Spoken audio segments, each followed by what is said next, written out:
Hola, bienvenidos. Que lo sepan, este programa es de ustedes y de nosotros. De los que quieren escuchar y ver, opinar y reflexionar. Queremos que se informen, se emocionen, se molesten, aplaudan, da igual. Pero sientan. Porque aquí se respira libertad y no somos infalibles. Es un encuentro con el periodismo independiente, que anhela el bien común, que no se casa con Chana ni Juana. Perseguimos la verdad y buscamos pautas, sí, porque también comemos y no nos condiciona. Criticamos al poder más allá de la ideología, porque no hacemos publicidad ni propaganda, salvo publientrevistas. Aquí la ética no se negocia, se habla fuerte y claro. Y recuerden, a esta hora, la del Mono López, hay muchos programas en el dial, pero como este, para bien o para mal, ninguno. Prepárese. El programa de hoy presenta entrevistas que hicieron noticia esta semana. Declaraciones, análisis de los temas más actuales, aquellos incluso que siguen en desarrollo. Material necesario para comprender lo que ocurre en el país y el mundo. Bienvenidos. 17:33, amigas, amigos, de inmediato vamos al tema del momento que tiene que ver con el debate de los candidatos a la presidencia de la República, ¿no? Es decir, hay tantos comentarios sobre el particular que vamos a escuchar a los especialistas. No sé si tenemos ya en pantalla, pantalla, para que pasen al estudio principal nuestros invitados. Ellos son... ¿Todavía falta alguno? Ya, entonces...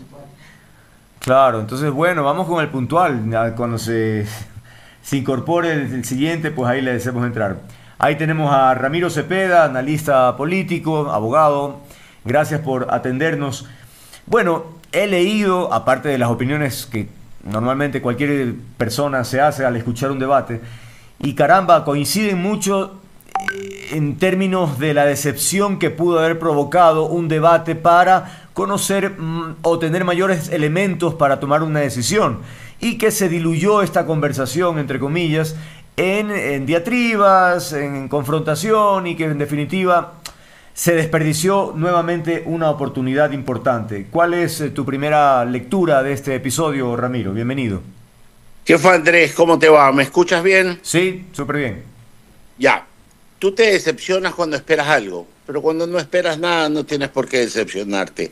Yo creo que a la mayoría de la gente que teníamos ya un criterio formado, sabíamos lo que iba a pasar, y a mí no me causó ninguna admiración y ninguna decepción.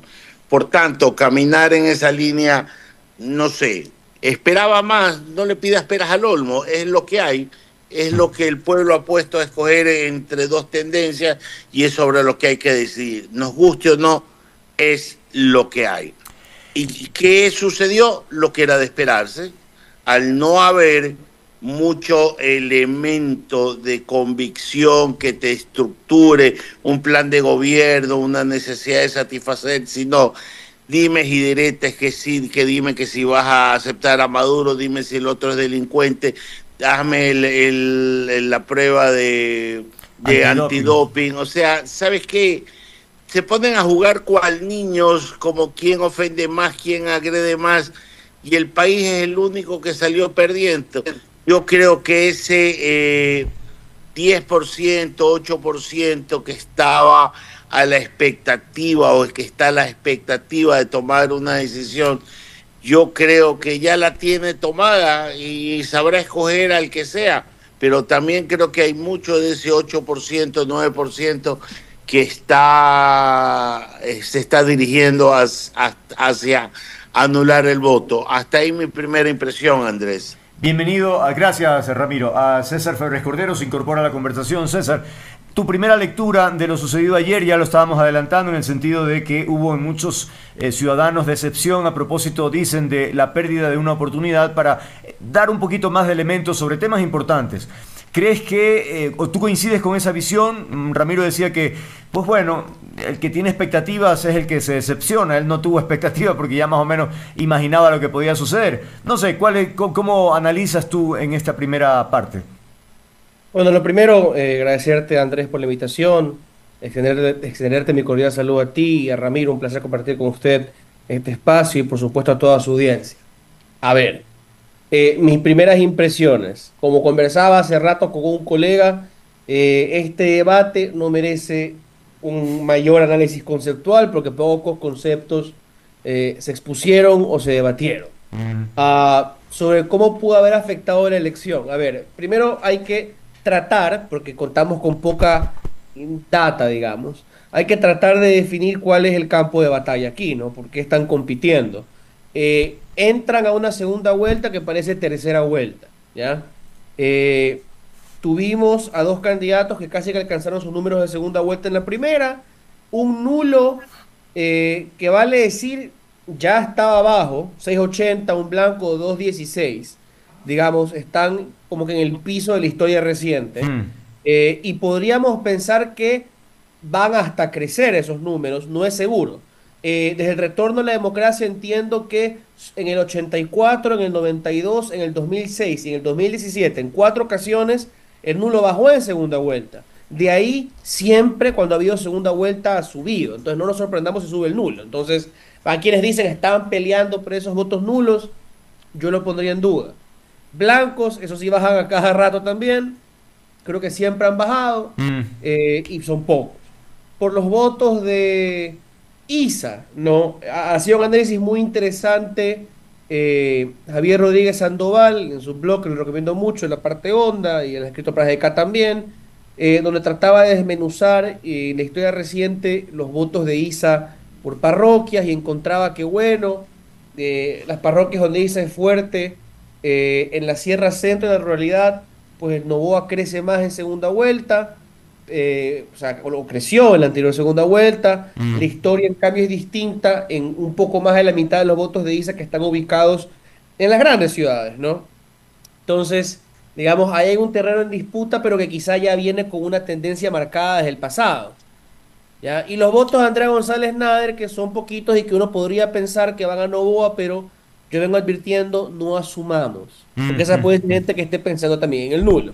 Ok. Ahora, ya, finalmente, ¿a quiénes podemos poner en el tablero? Seguramente hay votos blandos, no podría decir cuántos, pero seguramente hay votos blandos entre quienes votaron ya por Luis y por Daniel, que podían irse por el nulo o por el otro candidato. Y para concluir este primer análisis, ¿este debate pudo haber influido en esos indecisos? Pues yo lo dudo mucho. Habría que ver también de nuevo las mediciones que se hagan estos días, pero yo dudo que se haya movido mucho el tema de las tendencias, porque no vimos propuestas claras, porque el posdebate ya está bastante flojo, porque este debate, que fue principalmente ataques y denuncias, bien que pudo haber sido una pelea tuitera. O sea, este intercambio bien se pudo haber desarrollado en algo parecido a lo que tuvieron Lazo y Correa hace unos días en Twitter. Claro. ¿Ya? Entonces no es un gran material como para cambiar el curso de una elección, a mi parecer. Okay. Y en eso me quedo, digamos, para empezar. Ahora, Ramiro, más allá de algún comentario que quieras hacer de lo dicho, incorporar también otro elemento en el debate, es decir, en los 5 ejes que se plantearon, lo cierto es que hubo como un denominador común que tuvo que ver no solamente con la confrontación, qué sé yo, sino estas acusaciones de corrupción. Y uno dice, pero a ver, estamos hablando de 2 personas y uno de ellos va a ser presidente. Y los 2 estaban incursos, o al menos en sospecha, de situaciones realmente graves. Pero es que ninguno de los 2 se salva. Y fueron flojos en explicar y aclarar, y finalmente que tú digas, ya la acusación, no, nada que ver, ya me quedó clarito que el tipo es inocente. Mentira. O sea, te quedas con la sensación de que capaz era verdad, capaz que, o sea, no te queda claro. Y entonces tú dices, pero estamos ante una situación realmente lamentable, pues, para el país. Andrés, yo les hago una pregunta a los dos. ¿A este país le importa que un presidente o un candidato a presidente no sea pillo? Si no, no hubiéramos escogido por ahí un hito que otro que sabíamos estructuralmente eran chuecos y se los escogió, el pueblo los escoge. Al pueblo no le importa eso es un elemento que no está en discusión. Esto de que no hay argumentos entre uno y otro era sabido. No hay más, no hay por dónde. Al presidente se lo conoce por ser un hombre que se expresa con pocas palabras y la otra señora con muchas palabras. Pero ni el uno por tener capacidad de síntesis quiere decir que las expresa correctamente, ni la otra por decir mucho quiere decir que también lo hace correctamente. Y al enfrascarse en un dimes indiretes ¿qué es lo único que hizo? Ni siquiera dieron circo porque ni siquiera hubo algo simpático, más de 2 o 3 risas. O sea, ese debate, lo más claro, ni siquiera debió haber existido, porque tampoco era debate. Ahora, pero no hubo algunas notas interesantes para concretamente, Ramiro, contigo. Por ejemplo, el que Luisa haya reconocido, por ejemplo, a Maduro, que va a decir que sí, lo va a reconocer por cualquier cosa, o que es la rana René.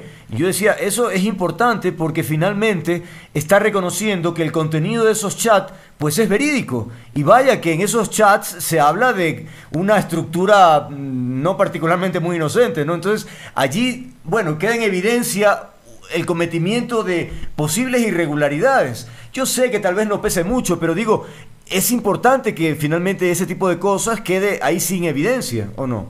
Solo te lo resumo en la letra de esa canción. ¿A quién le importa? Puchica, qué ¿A quién le manera. importa?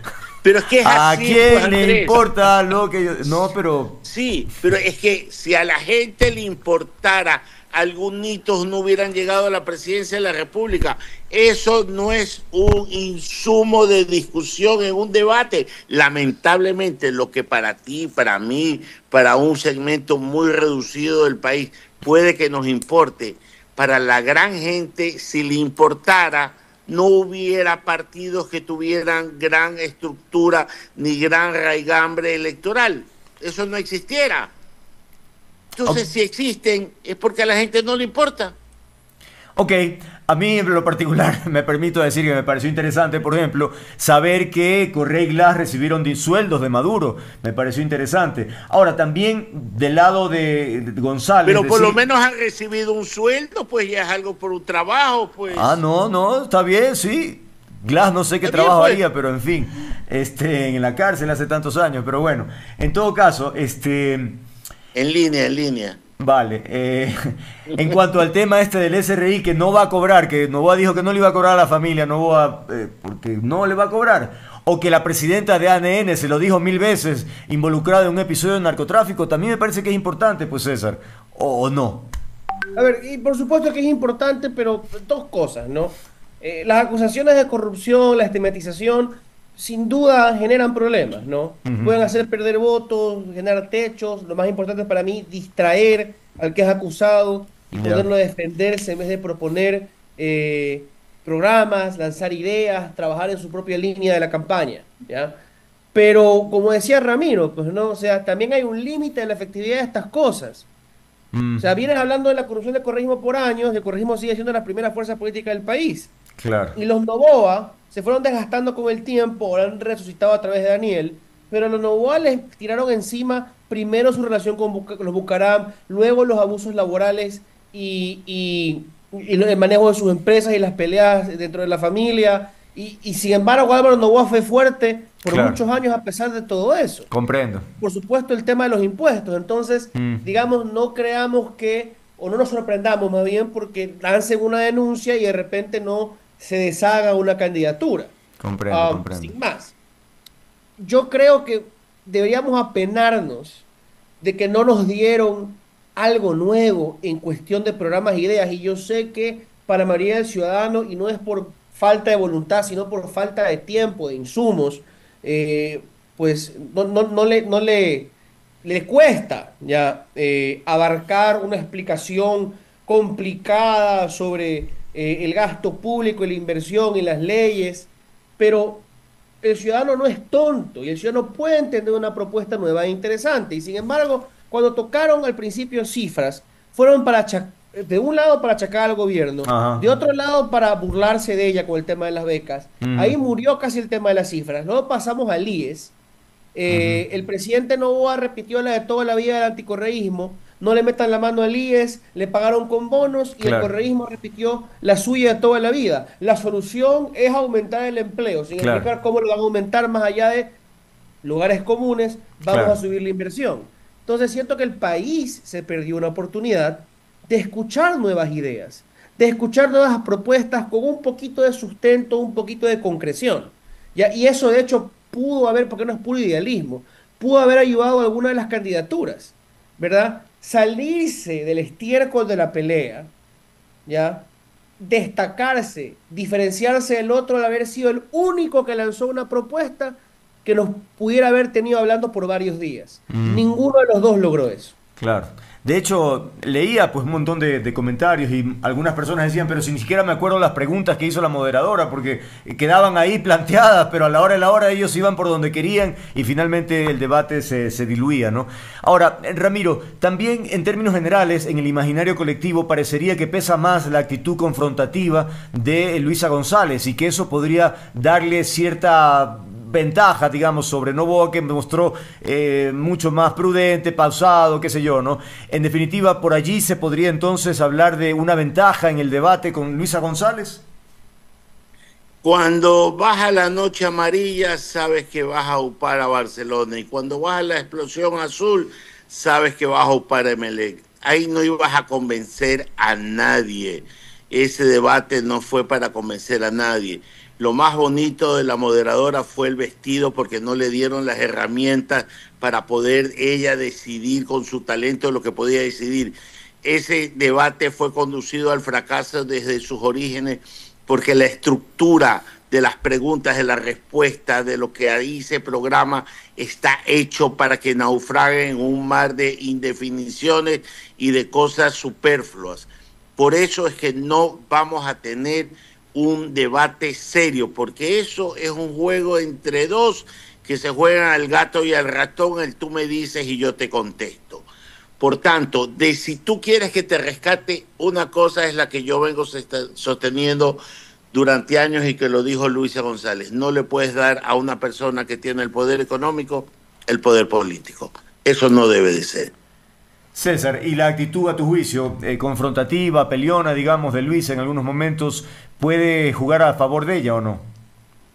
Yo creo que al final es una limitante del correísmo, pero lo voy a matizar con dos cosas. Primero, si bien para mí el correísmo siempre ha perdido el tiempo en denunciar mucho y en proponer poco estos últimos, no siempre, pero estos últimos años, digamos, después de haber trascendido la ruptura con el morenismo, bueno, no totalmente, pero sí en su mayoría.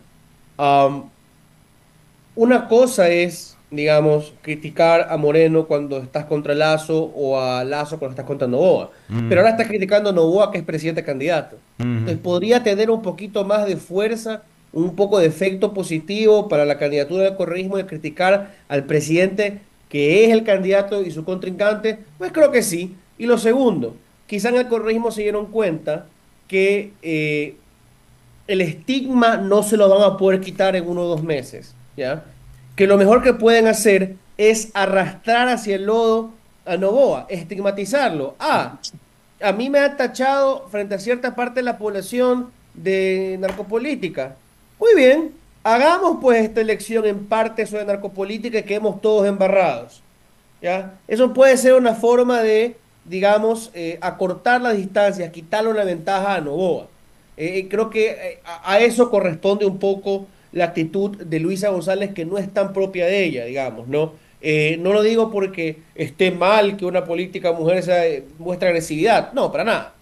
Siento que ambos, Luisa y Daniel, fueron chabacanos y se excedieron a momentos, pero yo creo que lo importante aquí es, Luisa González ha tratado de ser un poco más afable, centrarse en dar explicaciones, entender puentes a lo largo de sus participaciones en las campañas, y que esto va un poco en otra línea de lo que hemos visto de Luisa González, lo que ha querido mostrar, lo que su equipo también le ha dicho que muestre, normal en una candidatura. Y para concluir la idea, yo creo que sí pudo haber en la asesoría de ella algo de pica. Esa insistencia con imitar el Andrés no mientas otra vez de Lazo, Ajá. a destiempo repetido, que no tuvo, me parece, habrá que esperar para ver de manera definitiva, pero que no creo que ha tenido mucho efecto. Parecería que es como el trauma de los hermanos Alvarado, que se quedaron picados con la derrota de ese año, el trauma de Arauz, que se quedó picado por haber perdido contra el Banquero, que no se sacan eso del costado, Claro. y tratan de herir con esa misma astilla al contrincante. La verdad que eso sí me llamó mucho la atención, que han tratado de reutilizar eso. Esas frases hechas, ¿no? Que realmente más bien causan dice, pero ay, por favor, está repitiendo o copiando, imitando, y el otro también con Luisa Desdolariza, es decir, frases hechas así media Así canzonas es. durante todo el eso, como gran cosa, ¿no? Wow, Luisa Desdolariza, o sea, la verdad es que, bueno, ahora, otro elemento, y esto acabo de ver en primicias que sale en el portal, a propósito de comprobar las cosas que se dijeron allí, ¿no? Y por ejemplo, en el aumento de la edad de jubilación, Luisa González habló que el presidente del Consejo Directivo del IES, Eduardo Peña, había propuesto aumentar la edad de jubilación y dice aquí que la afirmación es falsa y da toda la explicación, ¿no? Y luego también en otro momento sobre las afiliaciones al IES se dio un número por parte de la candidata del correísmo que se habría reducido el número de afiliados en 28.000 personas, un poco más. Dice que tampoco es preciso. Es decir, de paso que no dan argumentos de peso, resulta que también utilizan a su manera las cifras y no son precisas o incluso falsas. Realmente el perfil de estos candidatos deja que desear, pues Ramiro.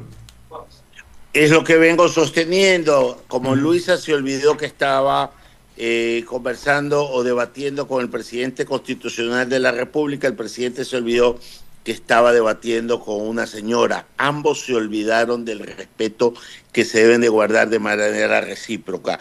Y ambos se olvidaron del respeto que deben de tener a la audiencia, manejando lo que tú dices, Andrés, cifras, no digamos falsas, cifras inexactas, ya, citas inexactas. Ya cada uno las escoge a su antojo. Y en esto de los clichés, de las frases prefabricadas, ¿alguien le creyó a la señora Luisa González que se puso brava en serio cuando le dijo respétame que soy mujer? Oye, eso se veía más sobreactuado que de telenovela venezolana. O sea, y a mí no me convenció, digo, no se le veía natural. Cuando uno está caliente, Andrés, está caliente en serio, pues no. Claro. Pero esta señora, para nada. Entonces, ¿sabes qué? Hasta para el show estuvieron mal. Claro. Y eso que ha recibido asesoramiento, no sé si en Venezuela también algún cursillo de actuación, pero en definitiva... Otra beca hay que darle entonces. Por ejemplo, eso se dice que salió ganando finalmente ella con su beca bajo el brazo. Así que eso... Ya un poco de ponerle humor a esto, porque rescatar es increíble, Andrés, que tengamos que rescatar el humor en algo que debería ser tan serio como ver a dónde vamos a llevar al país en los próximos años. Y eso sí es en verdad agobiante, porque no sabemos a dónde vamos y sabemos que todas las variables que se están manejando en los indicadores económicos, sociales y delictivos terminan siendo bien complicados para el futuro del país. Un elemento, César, que ha sido destacado como un gesto de muy poca integridad u honestidad, tuvo relación con la expresión o la alusión a la hija del presidente Noboa. Inapropiado, por lo menos, para un momento de esas características. ¿Qué opinas? A ver, primero yo creo que deberíamos tratar de que los temas familiares, personales queden, digamos, al margen de la política, Claro. ¿ya? En la medida de lo posible. Sin embargo, los políticos también tienen que aceptar que entran a un estándar distinto que del resto de la sociedad en cuanto al escrutinio público, ¿ya? No deben perder su intimidad, pero se les debe exigir cierto nivel de virtud porque la sociedad quiere una demostración de virtud para darles confianza, ¿no? Entonces, yo creo que sin perder su privacidad, deben entender que están jugando bajo otros estándares, Claro. por ser políticos. Y cuando hay la posibilidad de que alguien sea victimizado por otra persona en el poder, como podría ser el caso de la ex esposa del presidente, pues hay también que entender que a veces se debe utilizar un poco los espacios mediáticos para dar un contrapeso y ayudar a la persona que acusa. Son temas delicados y complejos que lamentablemente en las peleas asquerosas de la política en general, de la política ecuatoriana, Claro. digamos, se pierden esos matices. Yo no siento que el debate era el lugar para eso. No creo que haya que esconder el tema debajo de la alfombra, pero el debate no era el lugar para eso, ¿ya? Y fue uno de algunos episodios donde se pasaron, digamos, de la raya los candidatos, ¿no? O sea, y el presidente también debió, creo yo, ni siquiera haber mencionado a su propia hija. Es como que es algo que realmente no debió haber ocurrido dentro del debate. Claro, claro, claro. Una cosa que no se siente incómodo totalmente, ¿no? Y efectivamente yo coincido, no sé tú, Ramiro, en el sentido de que el político que asciende y que tiene un cargo, pues tiene que ser transparente en todas las facetas de su vida. No puede ser solamente en la oficina de Carondelet, que es nada. Él se tiene que saber también su comportamiento de interior en la casa, es decir, en todas partes, ¿no? Por algo es un personaje público.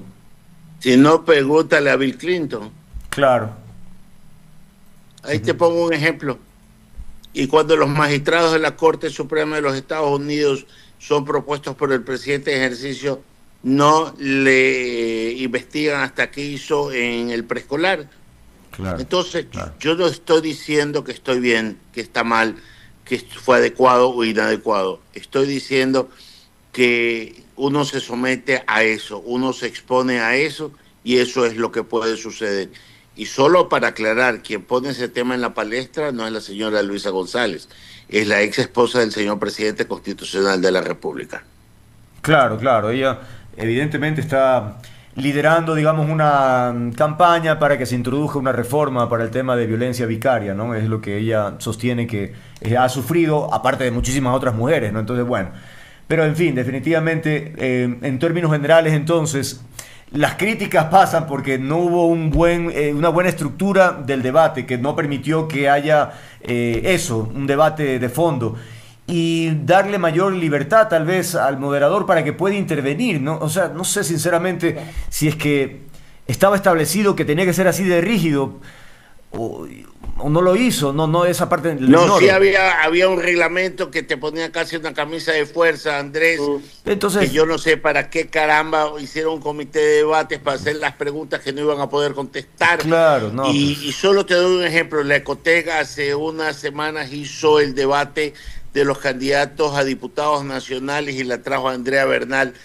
mujer talentosa también, a la que dieron todas las libertades, un reglamento flexible y la que tenía capacidad de poner orden, de ujú, ujú. preguntar, repreguntar, de ubicar a cada uno en sus esquemas y de que, por ejemplo, si no contestaban, presionarlos para que ¿Y contesten cómo fue la o experiencia? O evidenciarlos. sea, ¿tú sientes que eso funcionó bien? Funcionó muy Mm, bien. Y ojo, que también fue con el auspicio del CNE, pero ahí está, ¿por qué para unas cosas sí, por qué para otras cosas no? ya, claro, claro. Piensa mal y acertarás. Eso tiene sentido, César, ¿no? Es decir, que puedas decirle, oiga, conteste, sujétese, o no ha respondido, sí o no tal cosa. Bueno, esa parte sí, sí ocurrió, pero en otras simplemente se evadía la respuesta y ahí quedaba. Sí, yo creo que Ruth, que es una profesional de primera, está trabajando, digamos, en una situación complicada con el reglamento, que está Claro. basado en una ley, que está basada en una constitución que garantiza, porque por ahí hay gente que me decía, pero el reglamento es reciente, pero su origen está, su base, su marco es la constitución, ¿ya? Y ahí hay una serie de garantías de igual participación, los debates están inspirados en eso. Entonces, tienen que hablar la misma cantidad de veces y tienen que cubrir un montón de temas y tienen que hablar la misma cantidad de tiempo y es extremadamente rígido porque si no hay una discriminación es una locura. ¿Ya? Claro, Y claro. yo creo que habría que transformar dentro del marco legal o habiéndose cambiado el marco legal, transformar este reglamento, pero mientras no se haga eso, apostemos por las iniciativas como la que mencionaba Ramiro. Yo participé en una de esas, la del debate vicepresidencial, Ujú, que fue llevada adelante por la Bolivariana y el ITV, ujú. ¿ya? Apoyemos esas iniciativas de la academia, ¿no? Comprendo. Y que fueron un primer paso. Las universidades se apoyaron un poco, pero cada una casi que trabajaba sola en su propio debate. Deberíamos tener en el futuro más participación de la sociedad civil con recursos, no con palabras, Ujú, ¿ya? ujú, Que es ujú. lo que menos llega, y con personal que a veces es más importante que los recursos. Claro.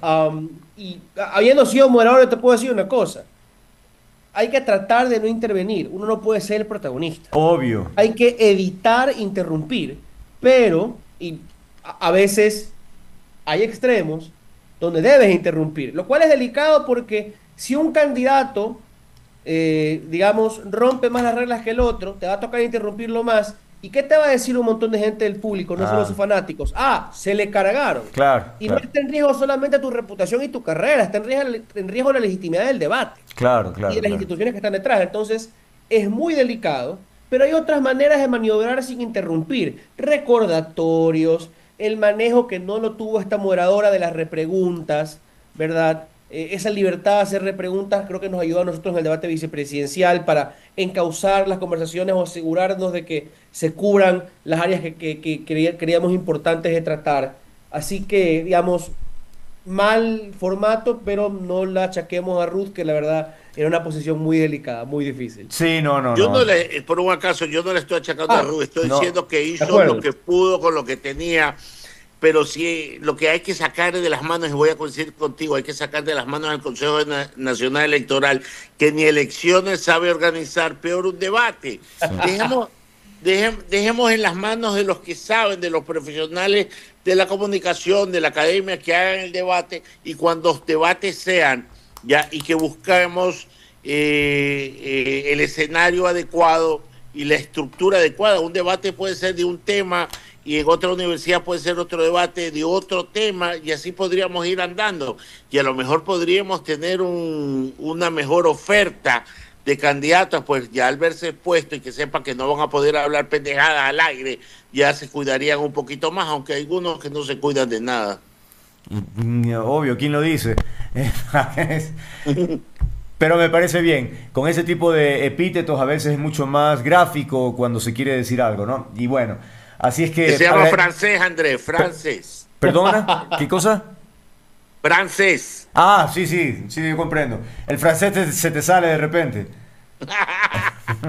Con las Bueno, debidas disculpas. no, no, no, tranquilo. Estamos entre adultos y Bueno, aparte, no es nada del otro mundo. Gracias a César Febres Cordero y a Ramiro Cepeda por sus opiniones, reflexiones, sugerencias, propuestas sobre cómo debería ser este encuentro entre personas que aspiran tener la responsabilidad más grande para la conducción de un país, que es la presidencia de la República, y en su momento también los candidatos a la vicepresidencia, ¿no? Efectivamente coincido en que tiene que haber reformas de alguna manera, no tratar tantos temas, tal vez solo dos, pero a profundidad de verdad, abierto el tema, y efectivamente que el moderador puede intervenir eventualmente, tampoco porque no es noticia el entrevistado, el moderador, pero en fin, vamos a ver, ojalá para la próxima. Es que yo entrevisté siempre entrevisto antes, ¿no? A los organizadores, y claro, todos hablan bien, todo suena chévere, pero la idea creo que es mejor es entrevistarlos después para tener todos los argumentos de crítica y a ver qué y pasa, para ¿no? que les dé vergüenza. Bueno, vamos a ver, capaz que me animo. Muchas gracias por ahora, que tengan una buena tarde ustedes dos. Abrazo a ustedes. Chao. Gracias. Igualmente, buena tarde. Gracias, chao, chao. Bien, 17:35, amigas, amigos, continuamos en nuestra agenda informativa. Me gustaría que, si es posible, que pase ya nuestro siguiente invitado, que lo tenemos a la espera. Ahí lo vemos en pantalla. Agradecerle al doctor Salim Saidam, docente experto en Derecho Constitucional. Gracias, Salim, por estar aquí, aceptar esta entrevista. Bueno, nos interesa conocer tu opinión y análisis, y nos expliques algunas cosas que no me quedan claro sobre la sentencia del Tribunal Contencioso Electoral que ratificó este 24 la sentencia en contra de la vicepresidenta Verónica Abad por violencia política de género, y por lo tanto se quedaría, o se queda, porque entiendo que ya última instancia, sin los derechos de participación durante 2 años, participación política también se entiende. A ver, antes de hablar sobre cómo queda la figura de ella, porque ella sigue siendo vicepresidenta, pero entonces podrá o no actuar, esto es retroactivo o no, en fin, vamos a entrar en esos detalles, pero antes de eso, hazme una reflexión, por favor, sobre el rol del Tribunal Constitucional en este tema, que tiene que dirimir este tipo de asuntos. Cuéntanos ese rol que tiene. Bienvenido. Buenas tardes, mi estimado Andrés. Gracias por la invitación. Un gusto estar en tu programa. Pues un saludo también a toda tu audiencia del Mono López. Y yo lo que te diría es que el Tribunal Contencioso Electoral es uno de los 2 organismos que conforman la función electoral. Tú recordarás que antes el Tribunal Supremo Electoral era un organismo, el único organismo que organizaba las elecciones y resolvía cualquier tipo de reclamación. Mm, ¿Qué es lo que decidió la Asamblea Constituyente de Montecristi? Dividir las funciones en dos organismos. mm, La organización de los procesos electorales a cargo del CNE y a cargo del TCE la resolución de los recursos contencioso electorales. ujú, Para presentar un recurso contencioso electoral, tú tienes que revisar sobre todo si es que alguien incurrió en una infracción electoral. ujú, Puede ser grave, muy grave, leve.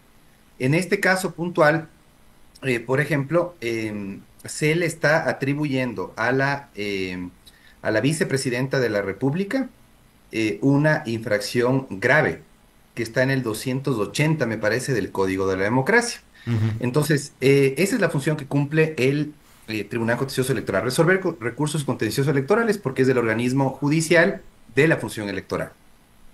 Ahora, no puede actuar de oficio, entiendo, ¿no? No puede actuar de oficio sino previa denuncia. Y en este caso, Gabriela Sommerfield, la canciller de la República, es la que le denunció por violencia política de género, que es una infracción grave que está tipificada desde el 2020 por una reforma al Código de la Democracia como una infracción, ¿no? Entonces es uno de los numerales del artículo 280 del Código de la Democracia, la infracción por la que le sancionaron a Verónica Abad. La sentencia no fue unánime, hubo división allí de posiciones. ¿Eso qué lectura te da, Salim? Sí, sabes que hay dos jueces que generalmente discrepan con la mayoría. Es el juez Fernando Muñoz, me parece, y Sí, el juez Richard González. González, Ujú, ¿sí? Para poner un poquito de contexto, Richard González, a pesar de que es un buen abogado, sí tiene su cercanía, ¿no? Con ciertos actores vinculados con el correísmo. Entonces es previsible que sea parte de la mayoría gobiernista, por decirlo de alguna manera. claro, claro, Qué terrible esto de hablar de esa manera de un claro. organismo que debería ser técnico, jurídico, ¿no? Así es. Independiente.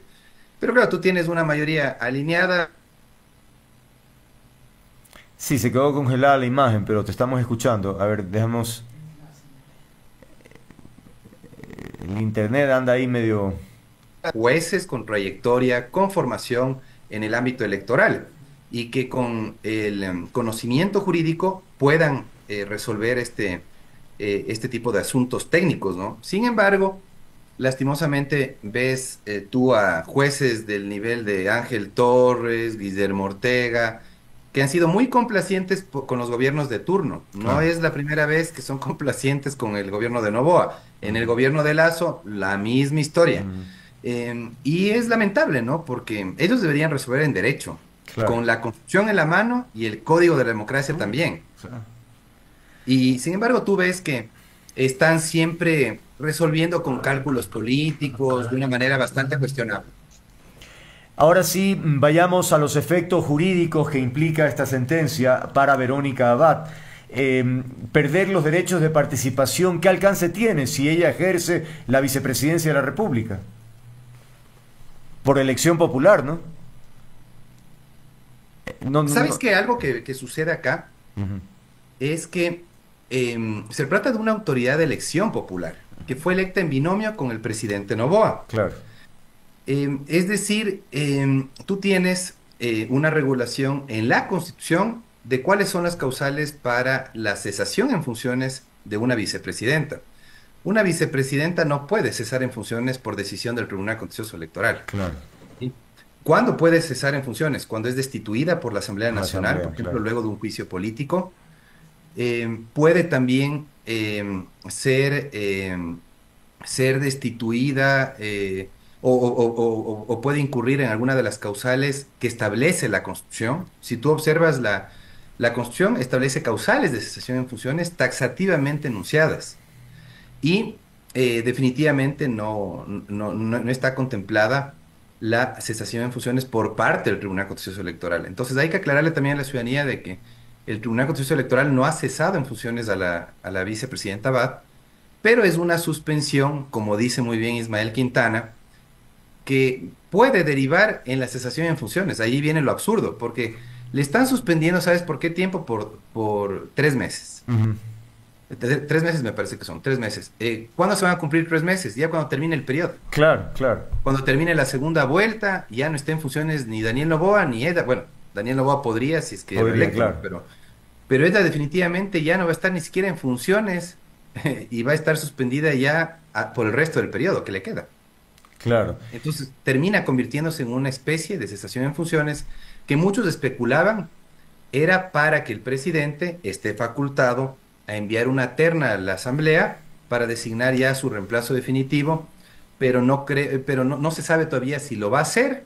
Hay rumores de que podría ser tal vez eh, una de las opciones de las cartas del presidente, son rumores nada más, insisto. Mónica Palencia, por ejemplo, que es de las personas más cercanas al presidente y de confianza de él. Ujú. Pero no sé si se arriesga el presidente o prefiera simplemente decir, está en ausencia temporal mientras está suspendida, por lo tanto, mi ministra de confianza, qué sé yo, nuevamente Cynthia Gelliver, Mm. se encargará de la vicepresidencia por la ausencia temporal y me sucederá en el cargo mientras yo esté en licencia en campaña electoral, ¿no? Pero si el efecto de la sentencia no, no impacta en en la nominación de vicepresidenta, ella está en funciones. ¿Por qué hablamos de ausencia temporal? Claro, ahí viene la cuestión importante, ¿no? ¿Qué es lo que le queda a la defensa técnica de Verónica Abad? A la defensa técnica de Verónica Abad le queda un recurso de aclaración o de ampliación. No puede apelar. Son definitivas e inapelables las sentencias del Claro. Tribunal Contencioso Pero Electoral. esos recursos tampoco cambian nada, entiendo. No cambian nada, pero mira lo que pasó con el alcalde Pincay de Portoviejo, ¿no? Ya. El alcalde Pincay, tú recordarás que sufrió un atentado. Estaba en el hospital. Estuvo Ajá. imposibilitado de asistir a un A debate. un debate. El Tribunal Contencioso Electoral le sancionó con la suspensión de sus derechos políticos, pero el momento en que su defensa técnica pidió la aclaración del Tribunal Contencioso Electoral, le dijo, no, no, él está suspendido de sus derechos políticos, especialmente no puede elegir y ser elegido, pero no pierde su condición de autoridad como alcalde de Portoviejo y él está en funciones. Ah, Ento- no fue por la misma infracción, fue comprendo. por una infracción muy grave. Me Mm. parece que ese estaba clasificado como muy grave el no ir al debate. Claro, claro. Pero claro, era absurdo que vaya al debate En una si cama, estaba en claro. el hospital Claro. recuperándose de un atentado. Entonces, no sé si por el contexto de ese caso puntual, el Tribunal Contencioso Electoral decidió mantenerla en funciones, pero aclarar que le suspende sus derechos políticos. Y veamos qué pasa si es que en este caso Damián Armijos o Dominique Dávila, que son los abogados de la vicepresidenta, presentan esa aclaración y veamos qué dice el Tribunal Contencioso Electoral, porque puede ser que diga lo mismo, sigue en funciones.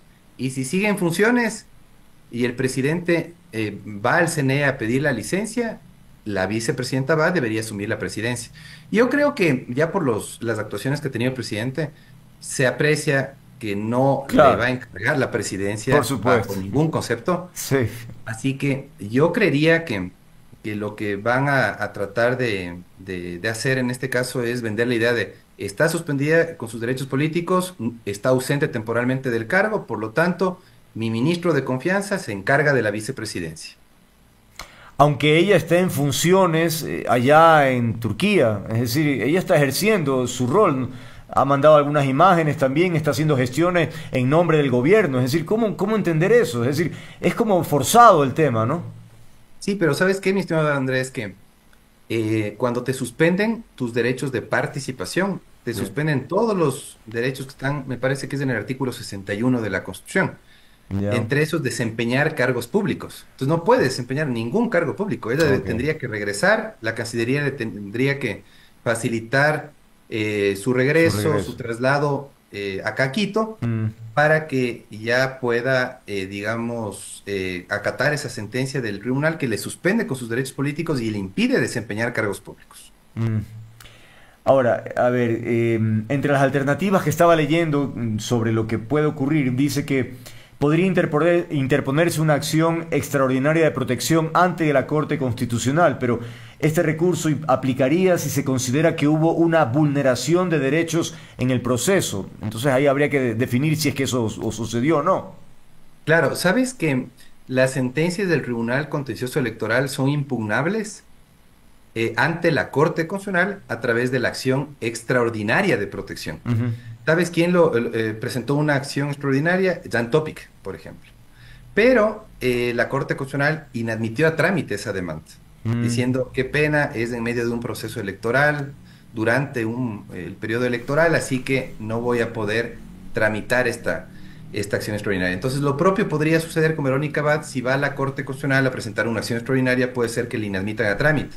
En todo caso, supongo que parte de la estrategia será, presentemos nomás en la Corte Constitucional para decir que agotamos recursos internos. De aquí vendrá en la Comisión Interamericana de Derechos Humanos una denuncia, o en el Comité de Derechos Humanos de Naciones Unidas otra denuncia, y lo más seguro, Andrés, es que vamos a terminar como siempre, condenados como Estado ecuatoriano y pagando nosotros con nuestros impuestos por la arbitrariedad de estos señores jueces del Tribunal Contencioso Electoral que hicieron caso omiso a un par de sentencias de la Corte Constitucional.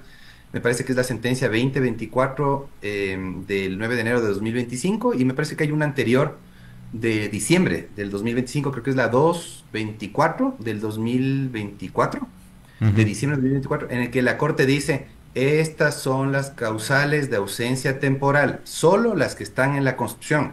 ¿Y cuáles son? Esas, es una lista súper cerrada, es cuando tú estás enfermo, cuando tú pides licencia en la Asamblea o cuando tienes fuerza mayor.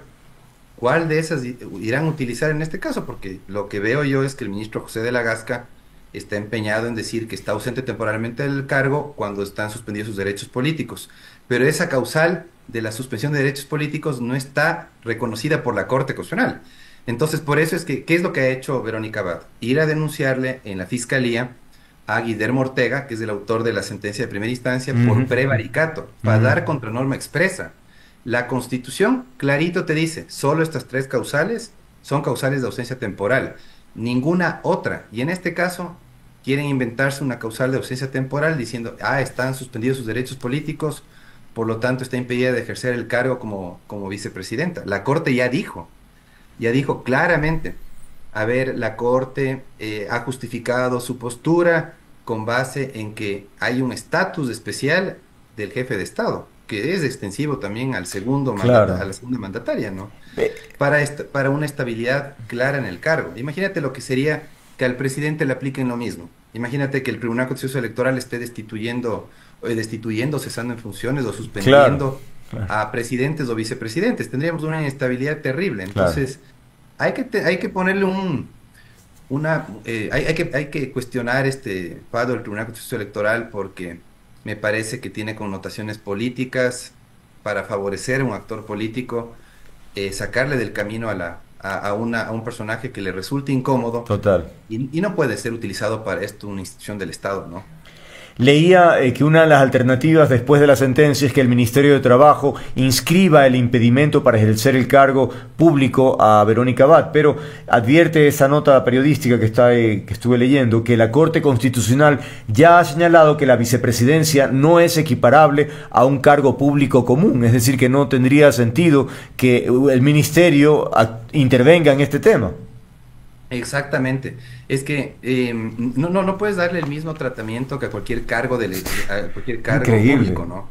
Es un cargo de elección popular. Claro. Nos guste o no nos guste, fue electa en binomio por el voto popular. Así es. Y claro, lo que está sucediendo es un precedente nefasto en la justicia electoral, y se está avalando una persecución política. Yo creo que Ramiro Ávila, el ex juez de la Corte, a pesar de que yo he tenido profundas discrepancias con él, creo que en esta vez hemos coincidido. Él dice algo muy cierto, dice, es una persecución política instrumentalizada por la justicia electoral. Y creo que es la perfecta descripción de lo que ha sucedido en este caso. Tienen una fijación con la vicepresidenta, nos puede parecer o no. Claro, más allá. Al margen de nuestras preferencias, ¿no? Hay mucha gente a la que no le agrada la vicepresidenta, pero más allá de eso es titular de derechos políticos, nos gusta o no, y fue electa con el presidente Noboa. Y el presidente Noboa, si se equivocó al elegirla como compañera de fórmula, pues que asuma las consecuencias de su mala decisión. Eso es todo. Claro, eso sería lo lógico, pero ya vemos que ni siquiera va a respetar el tema de la campaña electoral. Como tú bien decías, es muy poco probable y él va a mantener su figura de candidato a presidente, lo cual también es una infracción, lesión o lesión a la norma, y es súper contundente, ¿no? Pero ahí vemos que las autoridades pues realmente no pesa, es decir, o no les interesa, o están justamente del lado del gobierno y por lo tanto hay un desequilibrio muy importante en el tema. Sí, sabes que yo le escucho al ministro José de la Gasca y veo que sigue en esa posición necia de decir que al presidente candidato no le aplica el artículo 93 del Código de la Democracia, porque es solo para servidores públicos que optan por la reelección, y él está optando por su primer periodo porque solamente está completando el periodo de Lazo. Anterior, claro. Claro, están utilizando una sentencia interpretativa de la Corte del 2010 sin tomar en cuenta que después de eso, en el 2012, la licencia era optativa. En el 2020 me parece que se convirtió en obligatoria. Es decir, tomen en cuenta también pues, las reformas posteriores y reconozcan que es una obligación para todos los servidores que optan por la reelección, para él inclusive. Si él no ha ido en la primera vuelta al Consejo Nacional Electoral a pedir la licencia, espero que lo haga en la segunda vuelta. Estarán evaluando seguro en el entorno gubernamental si les conviene ir a pedir licencia ahora, porque sería un reconocimiento implícito de que debían hacerlo en primera vuelta y que habrían cometido tal vez alguna infracción. ¿Y por qué infracción? Porque no es infracción no pedir licencia, pero sí te arriesgas demasiado al no pedir licencia, porque se confunden los actos de campaña con los actos de gobierno. Pues Total. en este caso, te desplazas en helicópteros, te desplazas en avión presidencial, Claro. utilizas recursos públicos y muchas veces tu desplazamiento es para un acto de campaña, un mitin político, y puedes caer en infracción electoral grave, induciendo al voto a los electores, o puedes caer en peculado también en el ámbito penal. Entonces, está jugando con fuego el presidente de la República, me parece que debe cuidarse más y el entorno gubernamental debería poner algo de freno y advertirle las consecuencias que puede tener, porque el poder no es eterno, ¿no? Y ese es el grave problema que hemos tenido con personajes como Correa, como Noboa, que piensan que el poder es eterno y no les va a alcanzar nunca la justicia electoral, la justicia penal. Yo, al menos de asesor del presidente, le recomendaría que piense mejor las cosas y que medite bien lo que va a hacer, que se acoja a la licencia. Ya la consejera Elena Nájera, que es la única consejera bien parada, por decirlo de alguna manera, Mm. que le está pidiendo al resto de los consejeros que le expidan una resolución exigiéndole que se acoja a la licencia ya en la segunda vuelta. No lo hizo en la primera, que lo haga en la segunda. Claro. Y ahí mostraba documentos que ha solicitado cada mes ese tema y ha sido ignorada, como en otros muchos, efectivamente. Estamos concluyendo, Salim, y efectivamente tú mencionabas hace un momento a Ramiro Ávila, yo también pensaba mencionar una frase, él dice, el presidente logra una sentencia absurda para privar de los derechos de participación a su vicepresidenta, increíble. Y ahí terminamos con lo que tú mencionabas de la persecución. Ahora, para cerrar esta conversación, me gustaría tu opinión, tal vez de manera paralela, sobre la nueva constitución de la Corte Constitucional, de los nuevos miembros. ¿Creerías que se va a mantener esta, digamos, esta última trayectoria de prestigio de la Corte, más allá de que nos gusten o no, pero que ha sido una Corte independiente? ¿Cuál es tu visión al respecto? Es una de las pocas instituciones respetables, definitivamente la Corte Constitucional.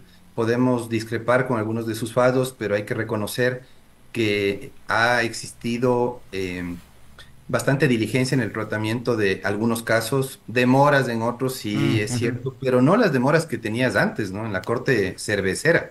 Claro, no. Había demasiada demora en el despacho de las causas. Ahora digamos que se han reducido el tiempo de despacho de las causas. Por otro lado, también yo no he escuchado casos de corrupción en la Corte Constitucional.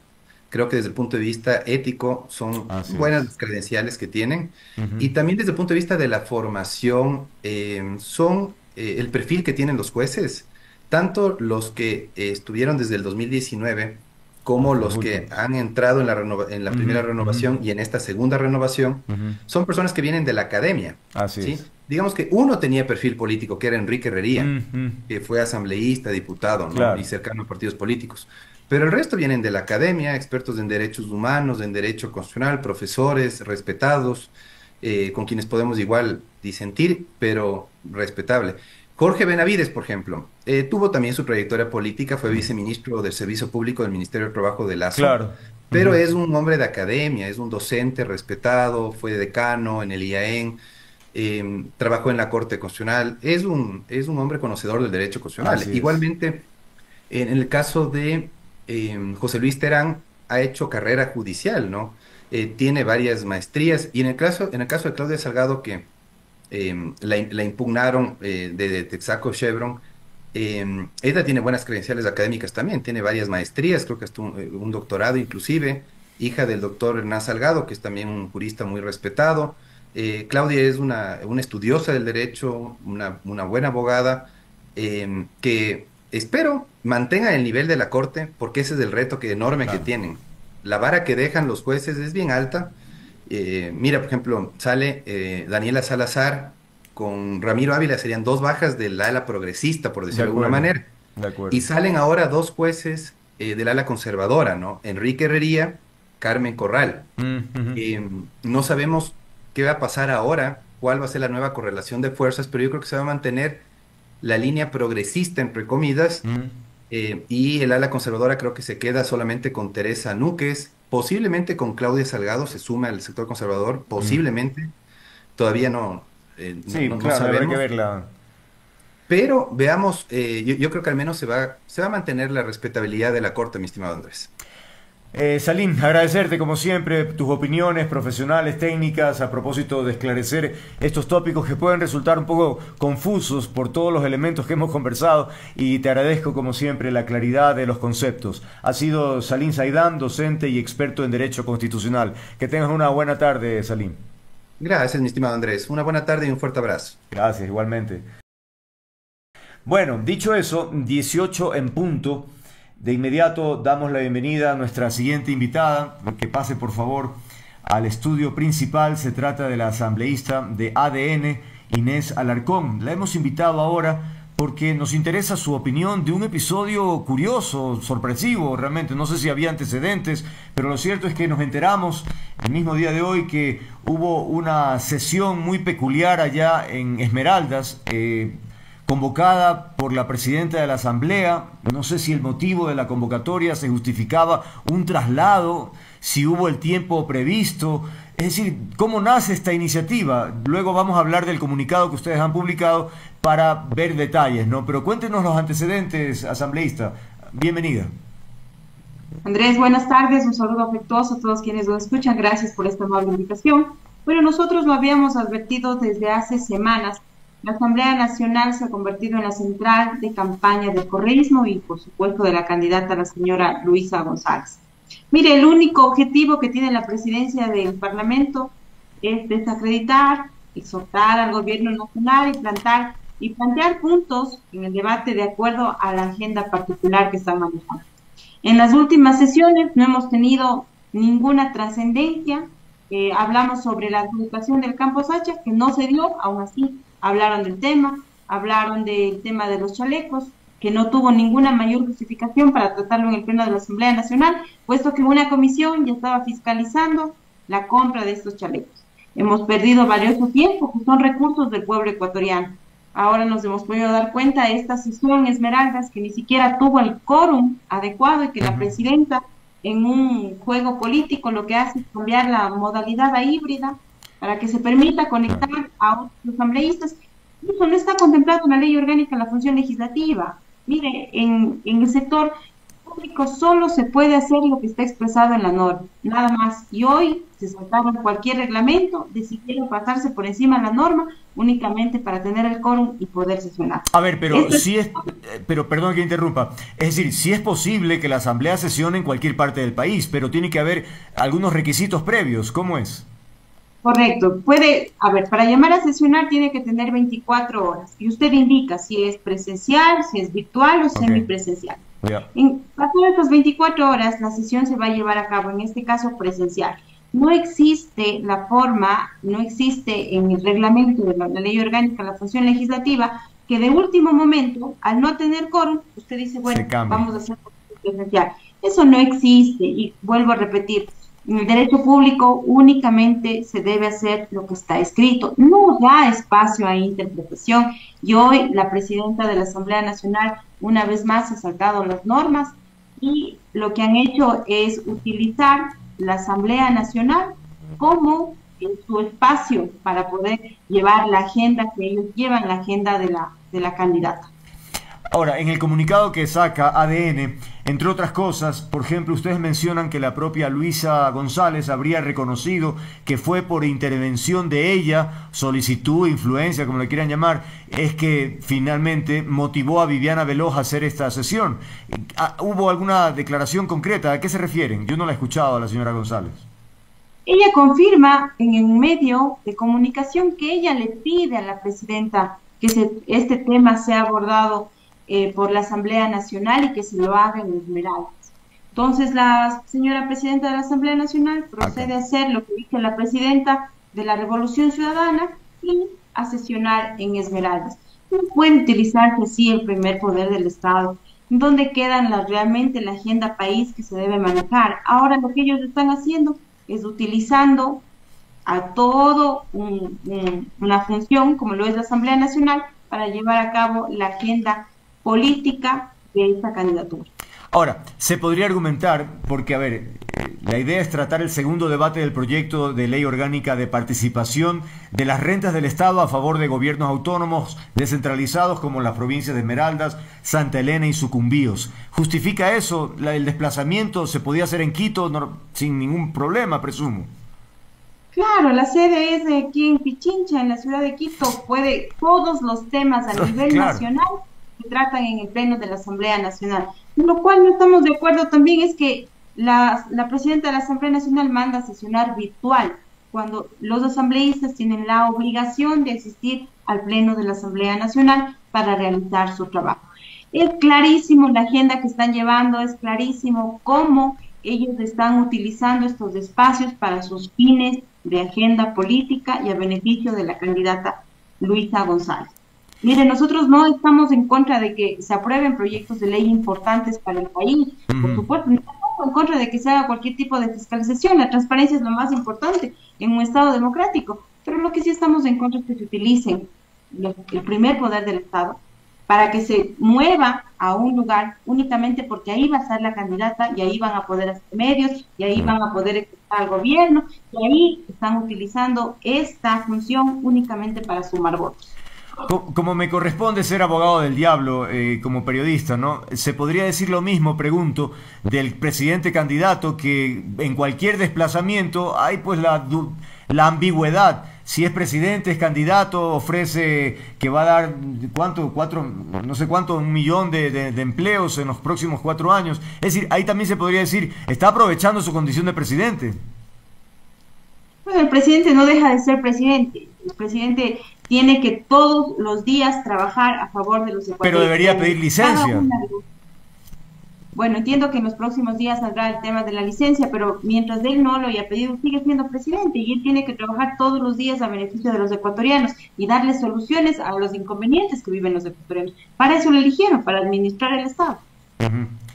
Bueno, entonces, este reclamo, esta queja que ustedes han publicado, me pregunto, ¿queda allí o va a escalar, digamos, a pedir cuentas a alguna entidad para fiscalizar el tema de los egresos que provocó esta sesión o no sé, algún otro detalle?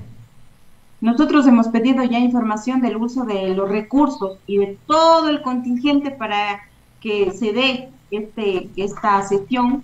Esperamos que nos respondan, pero también estamos analizando presentar otro tipo de acciones, porque claramente se puede incluso hablar de peculado. Entonces, hay que ser muy analíticos y hay que tomar cada acto que se ha venido haciendo en la Asamblea Nacional, cómo lo han venido utilizando en la campaña política de la candidata. Y este es uno de los casos que hoy ni siquiera hubo el quórum y se saltan las normas, se saltan los reglamentos justamente para continuar con su agenda. Claro, eso es increíble, ¿no? Ante el fracaso de la convocatoria se inventan la historia del conéctese entonces en este momento para ver si así se logra. No, es increíble, de verdad que es impresionante que se maneje así. Correcto, mire, yo soy presidenta de una comisión, yo le puedo decir con la certeza de que no se puede simplemente de un momento al otro, ahí no están conectados, hagamos una presencial. Claro. ¿Qué parte de la norma indica eso? En ninguna parte de la norma, ni de la Ley Orgánica de la Función Legislativa, ni el reglamento de la Ley Orgánica de la Función Legislativa. Saltarse la norma para cumplir la agenda política que ellos llevan a favor de una candidata es lo que reprochamos.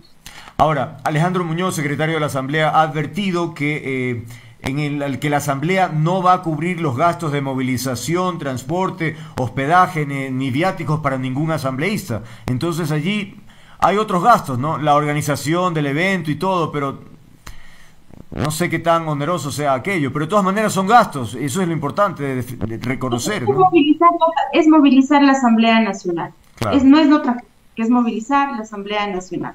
Ahora hay que ver, nosotros vamos a pedir que se nos informe, esperemos tener las respuestas, porque ahora lo que pasa también en la Asamblea Nacional es que usted pide información a la presidencia y simplemente son enviados al olvido los requerimientos de información. Lo que pasa en la Comisión de Seguridad, que fiscalizamos temas importantes como el caso ligados, como el caso del tráfico de combustibles, que simplemente no se nos dan los links para sesionar.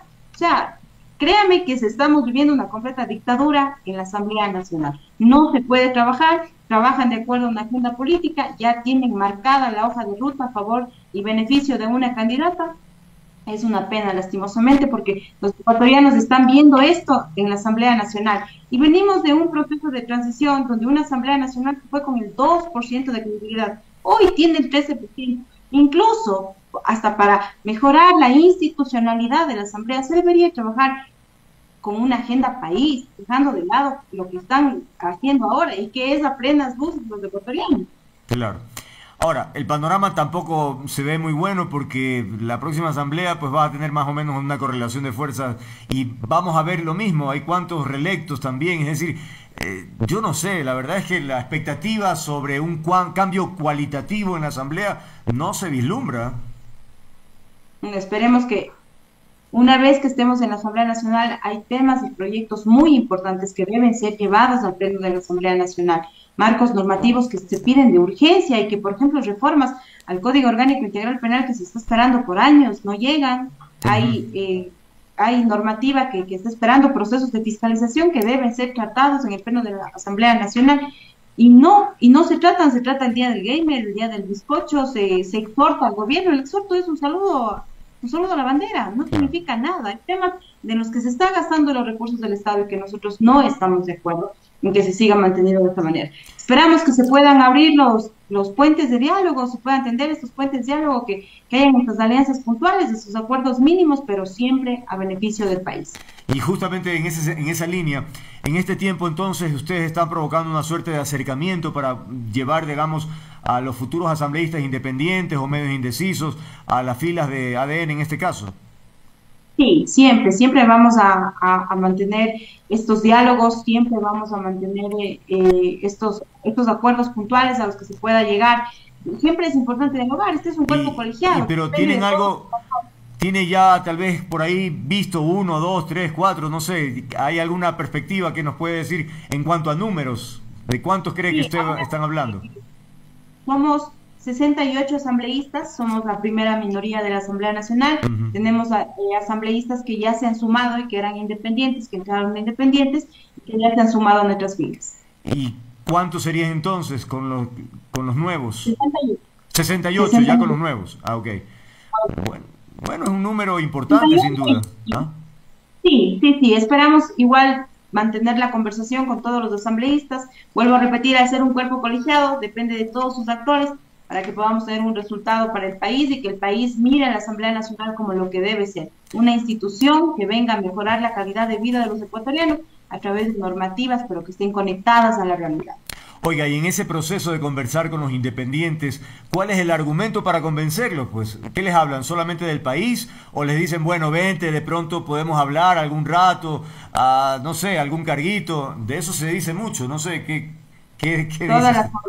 Todas las conversaciones están por encima de la mesa. Nosotros siempre hemos sido claros en lo único que a nosotros nos interesa es que se sumen al proyecto político del presidente, que se sumen a esta lucha firme y contundente que el presidente tiene contra las mafias. Y quienes se sumen a ellos van a ser bienvenidos en nuestras filas. Ok, y finalmente terminemos con algo desde su comisión de seguridad. Cuéntenos cuál es el trabajo que en este momento realizan, cuáles son las expectativas que tiene sobre los temas más importantes. Bueno, tenemos dos proyectos de ley que esperamos entregarlos ya al Pleno de la Asamblea Nacional, la Ley de Inteligencia y la Ley de Seguridad Digital. Me pareció súper interesante de lo que habló de la inteligencia artificial. Claro. Y también estamos trabajando en los procesos de fiscalización. Hemos entregado ya el informe de las muertes indeterminadas en el periodo 2008 hasta el 2018. Vamos a entregar ya el informe de fiscalización del tráfico de combustibles y, por supuesto, entregaremos también el informe de fiscalización del caso Ligados. Ah, ok. Ya ve, cada uno investiga y propone desde su punto de vista, lo cual me parece correcto, así debe ser. Y finalmente que haya consenso para que finalmente el pueblo conozca los entretelones de estos temas que son tan importantes, sensibles, y que hay dinero del Estado y en fin, hay presunciones de corrupción, así que estaremos pendientes. Por ahora, muchas gracias nuevamente a nuestra invitada Inés Alarcón, asambleísta de ADN, presidenta de la Comisión de Seguridad. Que tenga una buena tarde, Inés. Andrés, qué gusto, muchas gracias. A usted. Bueno, vamos a dar inicio. Que pase por favor nuestra invitada ya lo incorporamos cuando se conecte el otro invitado, Vanessa Velázquez, ya la vemos en pantalla. Agradecemos la puntualidad y por eso pues damos inicio con una suerte de introducción del tema, ¿no? Que obviamente el señor Cruz lo conoce. Me interesa también ponerlo en contexto con los ciudadanos que nos escuchan. Allá por el noviembre del 2021 hubo una sentencia de un juez de una unidad judicial de Pueblo Viejo, en Los Ríos. Este juez aceptó una acción de protección presentada por 1.579 servidores públicos. Ellos esperaban, no, 1.795 servidores públicos. Luego de deliberaciones, el juez declaró que estos peticionarios pasarían a gozar de los beneficios del contrato colectivo suscrito con el Comité de Empresa de los Trabajadores de la Empresa Pública. Y entonces, lo cierto es que esa sentencia, ¿qué provocó? Que estos trabajadores pasaron del régimen de la Ley Orgánica de Empresas Públicas al régimen del Código de Trabajo, y con ello pasaron a gozar de beneficios del contrato colectivo. Y ahí viene la polémica, porque se menciona que es un contrato particularmente generoso por la serie de beneficios que incluyen. Y sobre eso es lo que queremos conversar. ¿Qué nos dice? Si no, llamemos telefónicamente, pues porque ya, para poder empezar, si no, En fin, bueno, entonces esa es la idea, ¿no? Yo quería empezar justamente explicando si esto es usual. Vanessa, bienvenida, muchas gracias por estar aquí, ¿no? Es decir, que haya esta solicitud de pasar de una figura a otra. ¿Esto es usual? ¿Esto tiene alguna cosa media especial? No sé, ¿cómo ves ese aspecto? Ya estoy. Hola Andrés, buenas tardes y a todos que nos escuchan. En realidad no debería ser usual. Y es una de las problemáticas que se han ido presentando en este país. Estas famosas acciones constitucionales a la carta, que se presentan no para poder evidenciar la vulneración de un derecho constitucional, sino para crear derechos. Y desde ahí parte el error. Y desde ahí constituye un grave problema. Y es muy interesante hacer una revisión profunda de la sentencia de la jueza ponente, de la doctora Carla Andrade, porque eso te va a permitir entender que inclusive se puede verificar la existencia de un error judicial y de la obligación que tendrán también hoy los organismos de control en el Consejo de la Judicatura de revisar las actuaciones tanto de el juez de primera instancia como de los jueces que conformaron la sala de la Corte Provincial. Este error cometido, esta gravedad de tratar de sostener y desnaturalizar una acción de protección no podía ser pasado por alto nunca por la más alta corte como la Corte Constitucional. Realmente es terrible. Haber generado un cambio de régimen de quienes son servidores públicos para que sean cobijados por un beneficio absolutamente técnico y natural solo de aquellos que son trabajadores. Entonces acá, por más fuerza, por más declaraciones de los dirigentes sindicales o de sus abogados respecto de que existen madres embarazadas, discapacitados, que son los que tienen que devolver estos 79 millones de dólares, Andrés, es que simplemente no podían haber presentado esta acción en octubre del 2021 que hizo que primero se cambie un régimen que no tenía razón de ser, que gocen de derechos más allá de los que tienen y sean cobijados por este contrato colectivo. Okay. Más allá de si el contrato colectivo es, como yo los califico, leoninos, en los que tienen unos privilegios absolutamente dorados que muchos soñaríamos con tenerlos, que no es la razón de la sentencia ni tampoco el por qué tenemos este resultado en la Corte Constitucional. Lo que sí es claro, y lo que sería muy interesante escuchar hoy, si efectivamente vamos a contar con Pedro en este panel, es decir, ¿cuál es la explicación? Porque si yo soy servidor público, tenía que encontrar un juez en una ciudad X para poder efectivamente tomar en consideración que mi derecho nace de una acción de protección, o sea, desnaturalizado y más allá. Digamos que no era una acción de protección, pero ¿tienen derecho estos servidores públicos a estar cobijados y a ser amparados por un contrato colectivo? Para mí esa es la mayor interrogante y la que nos encantaría escuchar una respuesta. Muy bien, aquí tenemos a Pedro Cruz con la línea telefónica porque tenemos una inquietud, Pedro, si usted me escucha, bueno, primero bienvenido y segundo, si nos puede decir cuál es el usuario, porque aparecen varios y por eso no les hemos podido dar ingreso. ¿En qué usuario se encuentra, Pedro? Hola. No, ya parece que ha cerrado entonces. O está llamando, chica, hay un mensaje ahí en el... A ver. Ay, caramba. Bueno, veamos, ¿qué dice? Que ya se va a conectar, caramba. Claro, porque efectivamente... bueno, pero... Ya. Hola. Hola, Pedro Cruz, ¿cómo está? Es Andrés López. Hola, Andrés. Bien, gracias. Estamos ya al aire en este momento. Lo que quería preguntarle, ya sabes cuál es. Ya. Vamos a intentar de todas maneras conectarnos, ¿no? Usted está, veo que ya mismo vamos a tratar de hacer la conexión. Mientras tanto, no sé si usted escuchó la intervención de nuestra invitada también, de Vanessa Velázquez. No, porque hay fuerte tormenta eléctrica acá en Guayaquil, está lloviendo durísimo y quizás por eso no hay contacto. Bueno, no, era por la dificultad de tenerlo al mismo tiempo. Bueno, estaba haciendo la recapitulación de este episodio que ocurre en el 2021 cuando finalmente se acepta una acción de protección presentada por 1.795 servidores públicos y finalmente se acepta esta transferencia, este paso de la Ley Orgánica de Empresas Públicas al régimen de Código de Trabajo.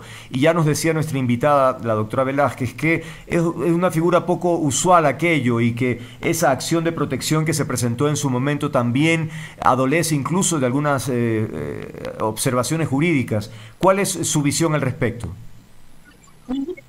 Buenas tardes, Andrés. Mire, yo tengo otro estudio del problema del área constitucional y los derechos humanos internacionales, teniendo como guía la OIT. Para empezar, los trabajadores eléctricos, y eso casi nadie lo ha dicho, vienen con su contrato colectivo y con sus derechos adquiridos desde que elaboraron en la empresa eléctrica privada IN, desde el tiempo de George Capel, Escopeta, Aspiazo Seminario. Tenían 21 contratos colectivos celebrados y en el año 2011, 12, 13 y 14 comienzan a ser trasladados, absorbidos por las empresas públicas, primero CATEC, luego la empresa eléctrica EP de Guayaquil y finalmente la CELEC. Ok, Pedro, perdone que interrumpa. Acéptenos porque ya le estamos pidiendo para que usted entre aquí a la sala, al estudio. Ok. Chéquele para ver si lo podemos... Tengo que entrar, ya. Sí, ya Perfecto. está, ya lo estamos pidiendo. Entonces solamente acéptenos, por favor. Ya te acepto, Andrés, un ratito. Bueno, entonces, básicamente de lo que nos está relatando, nos está haciendo un recuento también que aquellos trabajadores, nos dice, ya tenían unos contratos, más de 20, desde la época del señor Capel, que eso es de hace, no sé, 80, 90 años, más o menos, alguna cosa así. Porque sí, es conocido allá en Guayaquil la historia del señor Capel. ¿Qué pasa? Ya, estamos a la expectativa, Pedro, ¿no? Uy, creo que ya cerró el teléfono, caramba. ¿O no? ¿Pedro está ahí o no? No, parece que Pedro no tiene muchas conexiones de entrevistas por internet. No sé qué pasa, por qué no se conecta, no se conecta. Volvámoslo a llamar entonces. Si no puede conectarse, lo hacemos telefónicamente. Ahí parece que se conectó. A ver, ahí ya lo estamos viendo. A ver, veamos ahí que le están asesorando. Ahora para... sí. Ahí estamos. Ahí estamos, ahí ya lo vemos, don Pedro. A ver, ¿qué Muy tal bien. me escucha usted? ¿Me escucha bien? Sí, Andrés, te Ya. escucho muy bien. Perfecto, entonces, vale, le escuchamos perfectamente en cuanto a la historia que nos estaba narrando sobre los contratos firmados por estos trabajadores hace muchos años. De ahí, ¿qué pasó más adelante? Cuéntenos. Bueno, una vez que CENEL se crea por decreto ejecutivo en el año 2014, los absorbe a todos los trabajadores de la empresa eléctrica privada, famosa empresa eléctrica IN, que tenían 21 contratos colectivos y 4 adendas a ese contrato colectivo, y los asume con su activo y pasivo, es decir, el tiempo de servicio que venían laborando cada uno de ellos en la empresa eléctrica. Ya. ¿Ok? Una vez que pasan a CENEL, en CENEL se encuentran que ya tenían un primer contrato colectivo y los incorporan a ese contrato colectivo con todos los derechos que venían desde la empresa eléctrica con su contrato colectivo. Y eso es correcto, Entonces, es lo normal, falso. si ocurre la absorción. Absorción. Y mira tú, Andrés, que no observaron el artículo 171 del Código del Trabajo que dice que si una empresa absorbe a un grupo de trabajadores por cesión, arrendamiento, compra o cualquier tipo de enajenación, se lleva consigo el pasivo laboral de cada uno de esos trabajadores que los ingresa a su nueva empresa. Ya. Y CENEL nunca los liquidó, nunca les pagó el finiquito por el 10, 15, 20 años que tenían en la empresa eléctrica. Ya. Y entonces, al hacerse cargo de ese pasivo laboral, prácticamente asumió la responsabilidad solidaria laboral. Eso es lo que no dicen a los medios de comunicación y tratan el tema superficialmente como que son arbitrarios estos derechos, como que son abusivos este derecho. Okay. Si el Estado te quita a ti un régimen laboral, te quita a ti un amparo del Código del Trabajo, te quita un amparo del contrato colectivo, sin causar alguna, sino que vienes aquí y te pasan acá. ¿Quién es el responsable en este momento de esos atropellos que se vinieron dando? El propio Estado, representado en este caso por la ex CATEL, ex empresa eléctrica EP y luego CENEL EP. Ya, Pedro, quedémonos ahí para escuchar la contraparte, Vanessa, porque me interesaría saber, con esta información que nos proporciona Pedro, ¿cambia para usted la figura en términos de esos beneficios que absorbe la empresa cuando hay la transferencia? Hola Pedro, buenas tardes, qué bueno que te hayas podido conectar. Bueno, creo que es importante señalar que no cambia en nada. Lo que dice Pedro respecto de una cesión por efectos del artículo 171 del Código del Trabajo es real, pero aquí vamos a entender, por eso yo le dije a Andrés en el principio de esta entrevista, la pregunta fundamental es, ¿la acción de protección era la vía correcta para el reconocimiento de un derecho o la acción de protección tutela la existencia de un derecho? Aquí el problema es que los trabajadores de CENEL buscaron a través de una acción de protección, desnaturalizándola, que se cree un derecho.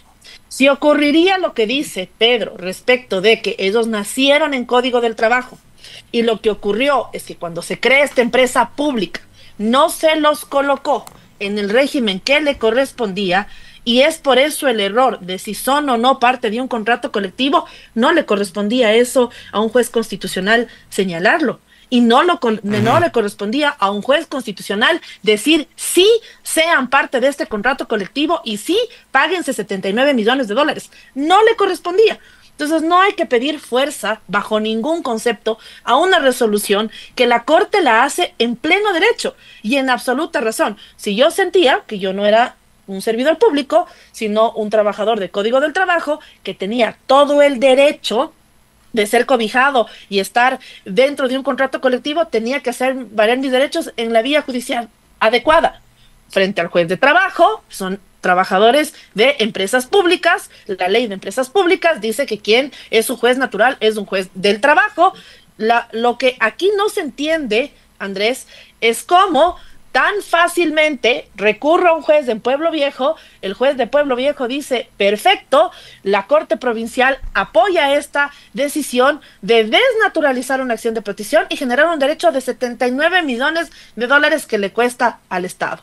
Muy bien, los trabajadores tienen sus derechos, están protegidos, totalmente de acuerdo por la Organización Internacional del Trabajo, OIT, pero acudan a las instancias legales que correspondan. Simplemente no se hizo en legal y debida forma. Okay. Y es por eso que es correcto que se devuelvan los 79 millones de dólares. Pedro, entonces el argumento que se plantea es que esa acción de protección presentada en el 2021 más bien desnaturalizó la figura y finalmente provocó el embrollo en el que estamos metidos ahora. ¿Usted qué opina al respecto? No, Andrés, y discúlpeme, colega, no estoy de acuerdo con ese enfoque y ese planteamiento. Y le voy a decir por qué. La Corte no es que está declarando un derecho a los trabajadores de CENEL que vinieron con sus derechos adquiridos erga omnes desde la empresa privada. Y el Estado tiene la responsabilidad solidaria del momento que los asumió. Y no hicieron bien las cosas. Consecuentemente, si la acción de protección intentada en Pueblo Viejo y ratificada en Babahoyo, según mi colega, desnaturaliza la acción de protección porque pretende declarar un derecho, esa es la parte que yo no estoy de acuerdo, porque la Corte no es que está declarando los derechos recién a tener el goce y el amparo del contrato colectivo, estimada colega.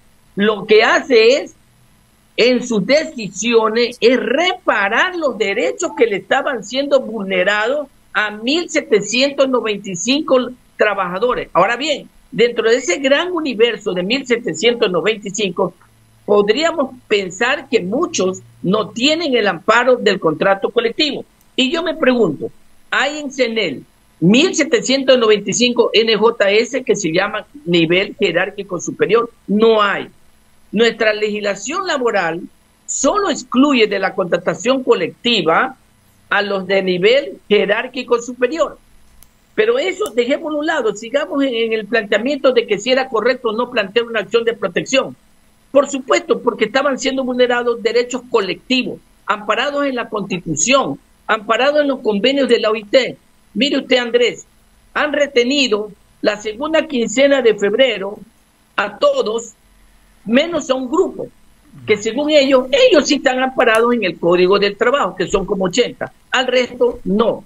¿Y qué convenio han vulnerado allí la Corte? Que no hace ningún análisis del convenio 95, protección del salario. Nadie puede tocar el salario, ni embargarlo, ni cederlo, si no es con el consentimiento del trabajador, a excepción de los alimentos. ¿Violó el convenio 95 la resolución de la Corte? Sí, señor.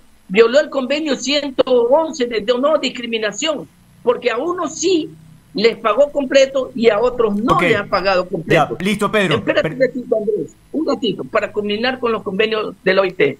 Y vulnera los convenios 87 y 98. Y aquí te hago una denuncia.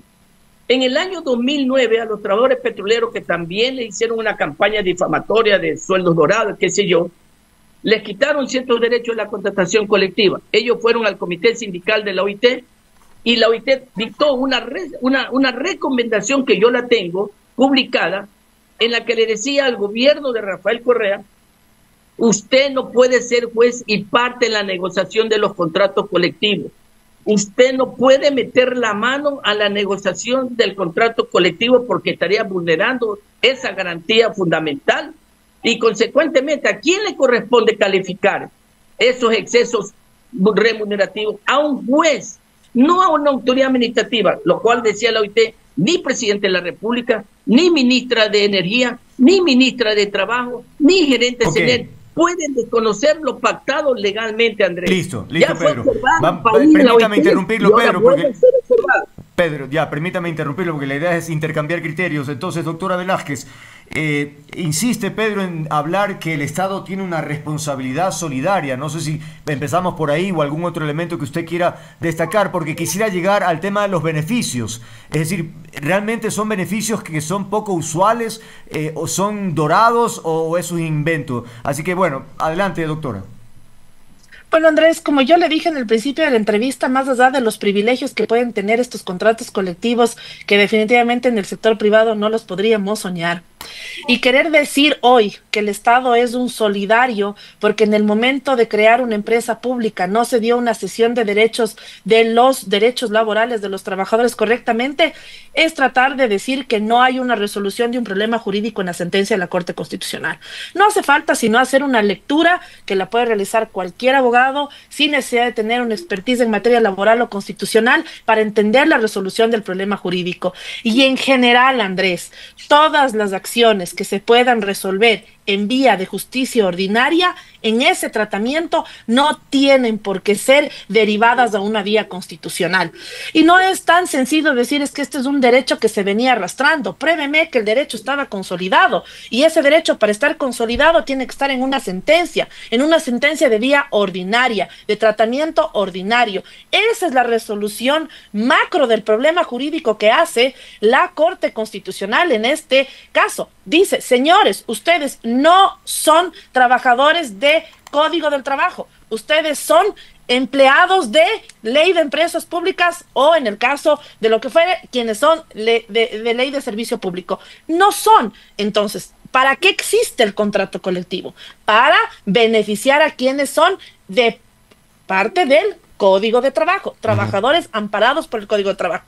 Ese es el sencillo problema que hemos tratado de entender, no solo en este foro, sino en varias entrevistas que hemos tenido, que nos contesten quienes están defendiendo este caso, cómo justifican que inclusive hubo un muy buen acertado voto salvado en la Corte Provincial de Babahoyo, que efectivamente el doctor Enrique Río Frío, en buena hora, por eso él no tendrá que hablar ni excusarse ni dar contestación a su régimen disciplinario frente al Consejo de la Judicatura, porque él sí dio su voto salvado, entendiendo que esta garantía constitucional que yo tengo de acudir a los jueces constitucionales es para velar el cumplimiento y proteger los derechos constitucionales. Yo quiero que me conteste Pedro a mí, ¿cuál es el derecho constitucional que fue vulnerado y que fue protegido en la acción de protección?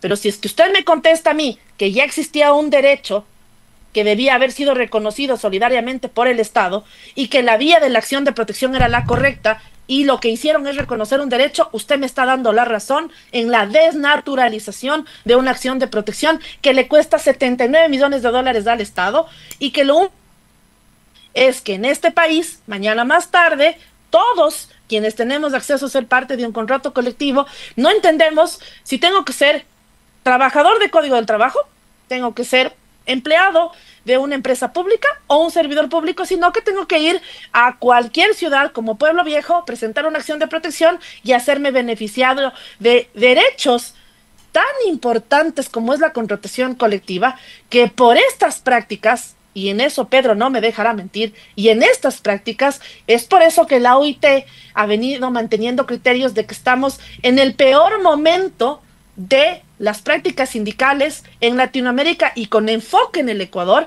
porque esto es lo que ocurre, Andrés. Esto es lo que pasa realmente cuando hablamos de materia colectiva en el país. Ok. Pedro, entonces, quiero insistir en la pregunta que ha formulado la doctora Velázquez. ¿Cuál es el derecho constitucional vulnerado? El derecho al trabajo, el derecho a la contratación colectiva, que es un derecho fundamental, un derecho humano de los trabajadores coligados mediante la asociación. Por eso que la OIT sancionó, observó al país en el 2009, porque no respetaba el derecho de organización sindical y no respetaba el derecho a la contratación colectiva. Aquí no se trata que tú eres privado y que yo soy público, da a entender que como eres empleado público debes ganar el básico, no debes tener derechos colectivos, no debes estar protegido por la Constitución. Y yo voy a entrar un poquito más allá porque parece que la colega no tiene estos antecedentes procesales que yo lo tengo. Miren ustedes, no vamos a discutir ahorita si se desnaturalizó o no la acción de protección, que nace en el Ministerio del Trabajo de un tribunal de conciliación y arbitraje que por su misma autocomposición aprobó un contrato colectivo y que nunca fue solemnizado con la firma del director del trabajo. Pero bien, ¿qué pasó, Andrés y colega, en la tramitación? Mire usted, primer instancia, pierde CENEL, apela. Segunda instancia, vuelve a perder CENEL y pierde. Hace un recurso extraordinario de protección. Va a la sala de selección y de admisión de la Corte. Y en la misma Corte, en la primera o segunda sala de admisión, integrada por 3 miembros de esa misma Corte que después dictó una sentencia en contra de los trabajadores de CENEL, ¿sabe lo que resuelve, Andrés? No seleccionar y archivar la acción extraordinaria de protección presentada por CENEL. La archivó el 6 de agosto del 2003. En ese momento se terminó el litigio constitucional. Por eso que después van al Tribunal de lo Contencioso Administrativo a ejecutar la sentencia, a liquidar los valores. Y ocurre el otro asunto que no lo saben muchas personas. El Comité Obrero Patronal de la empresa CENEL con su comité de empresa acuerdan la ejecución del pago, periódicos, no de un solo golpe y porrazo, y van pagando poco a poco en base al presupuesto de CENEL. Okay. Allí es donde aparece, escúcheme, Andrés, de repente un nuevo recurso de extraordinaria protección para que regrese a la Corte Constitucional, que ya no tenía competencia ni jurisdicción, porque ya la habían archivado esa acción de protección. Y además, le hago una pregunta a la colega y a usted, Andrés, y al público que nos está escuchando. ¿El Estado es sujeto de derechos humanos, de derechos fundamentales? El Estado, que nos debe proteger a nosotros, debe autoprotegerse en perjuicio de los ciudadanos que están reclamando la vulneración de derechos.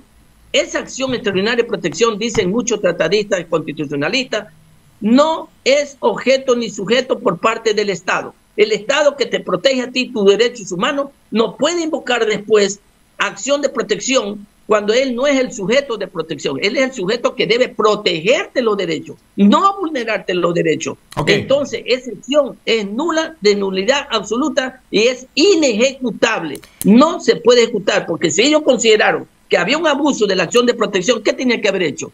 Sencillamente no admitirla, archivarla y se acabó el asunto. Pero ellos cogieron, hicieron autocompetencia y resolvieron más allá de lo que habían encontrado en el proceso.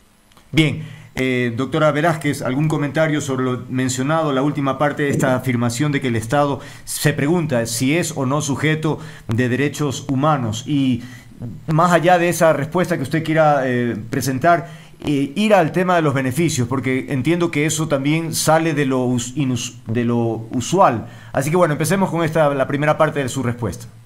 Andrés, yo creo que lo más importante para quienes nos ven y nos escuchan es contestar la pregunta que yo formulé. Creo que es más que necesario que los ecuatorianos conozcan que lo que se buscó con esta acción de protección no es cuidar el derecho al trabajo. No fue ese el objeto de la acción de protección, porque es que hablar de la solidaridad con el Estado y de los derechos humanos con el Estado va completamente contrario a lo que pasó en la vida real en un proceso. Entonces, constitucional. ¿Qué se pidió? Ajá. ¿Sabe lo que se pidió, Andrés? Lo voy a contar. Se pidió para igualdad formal y no discriminación.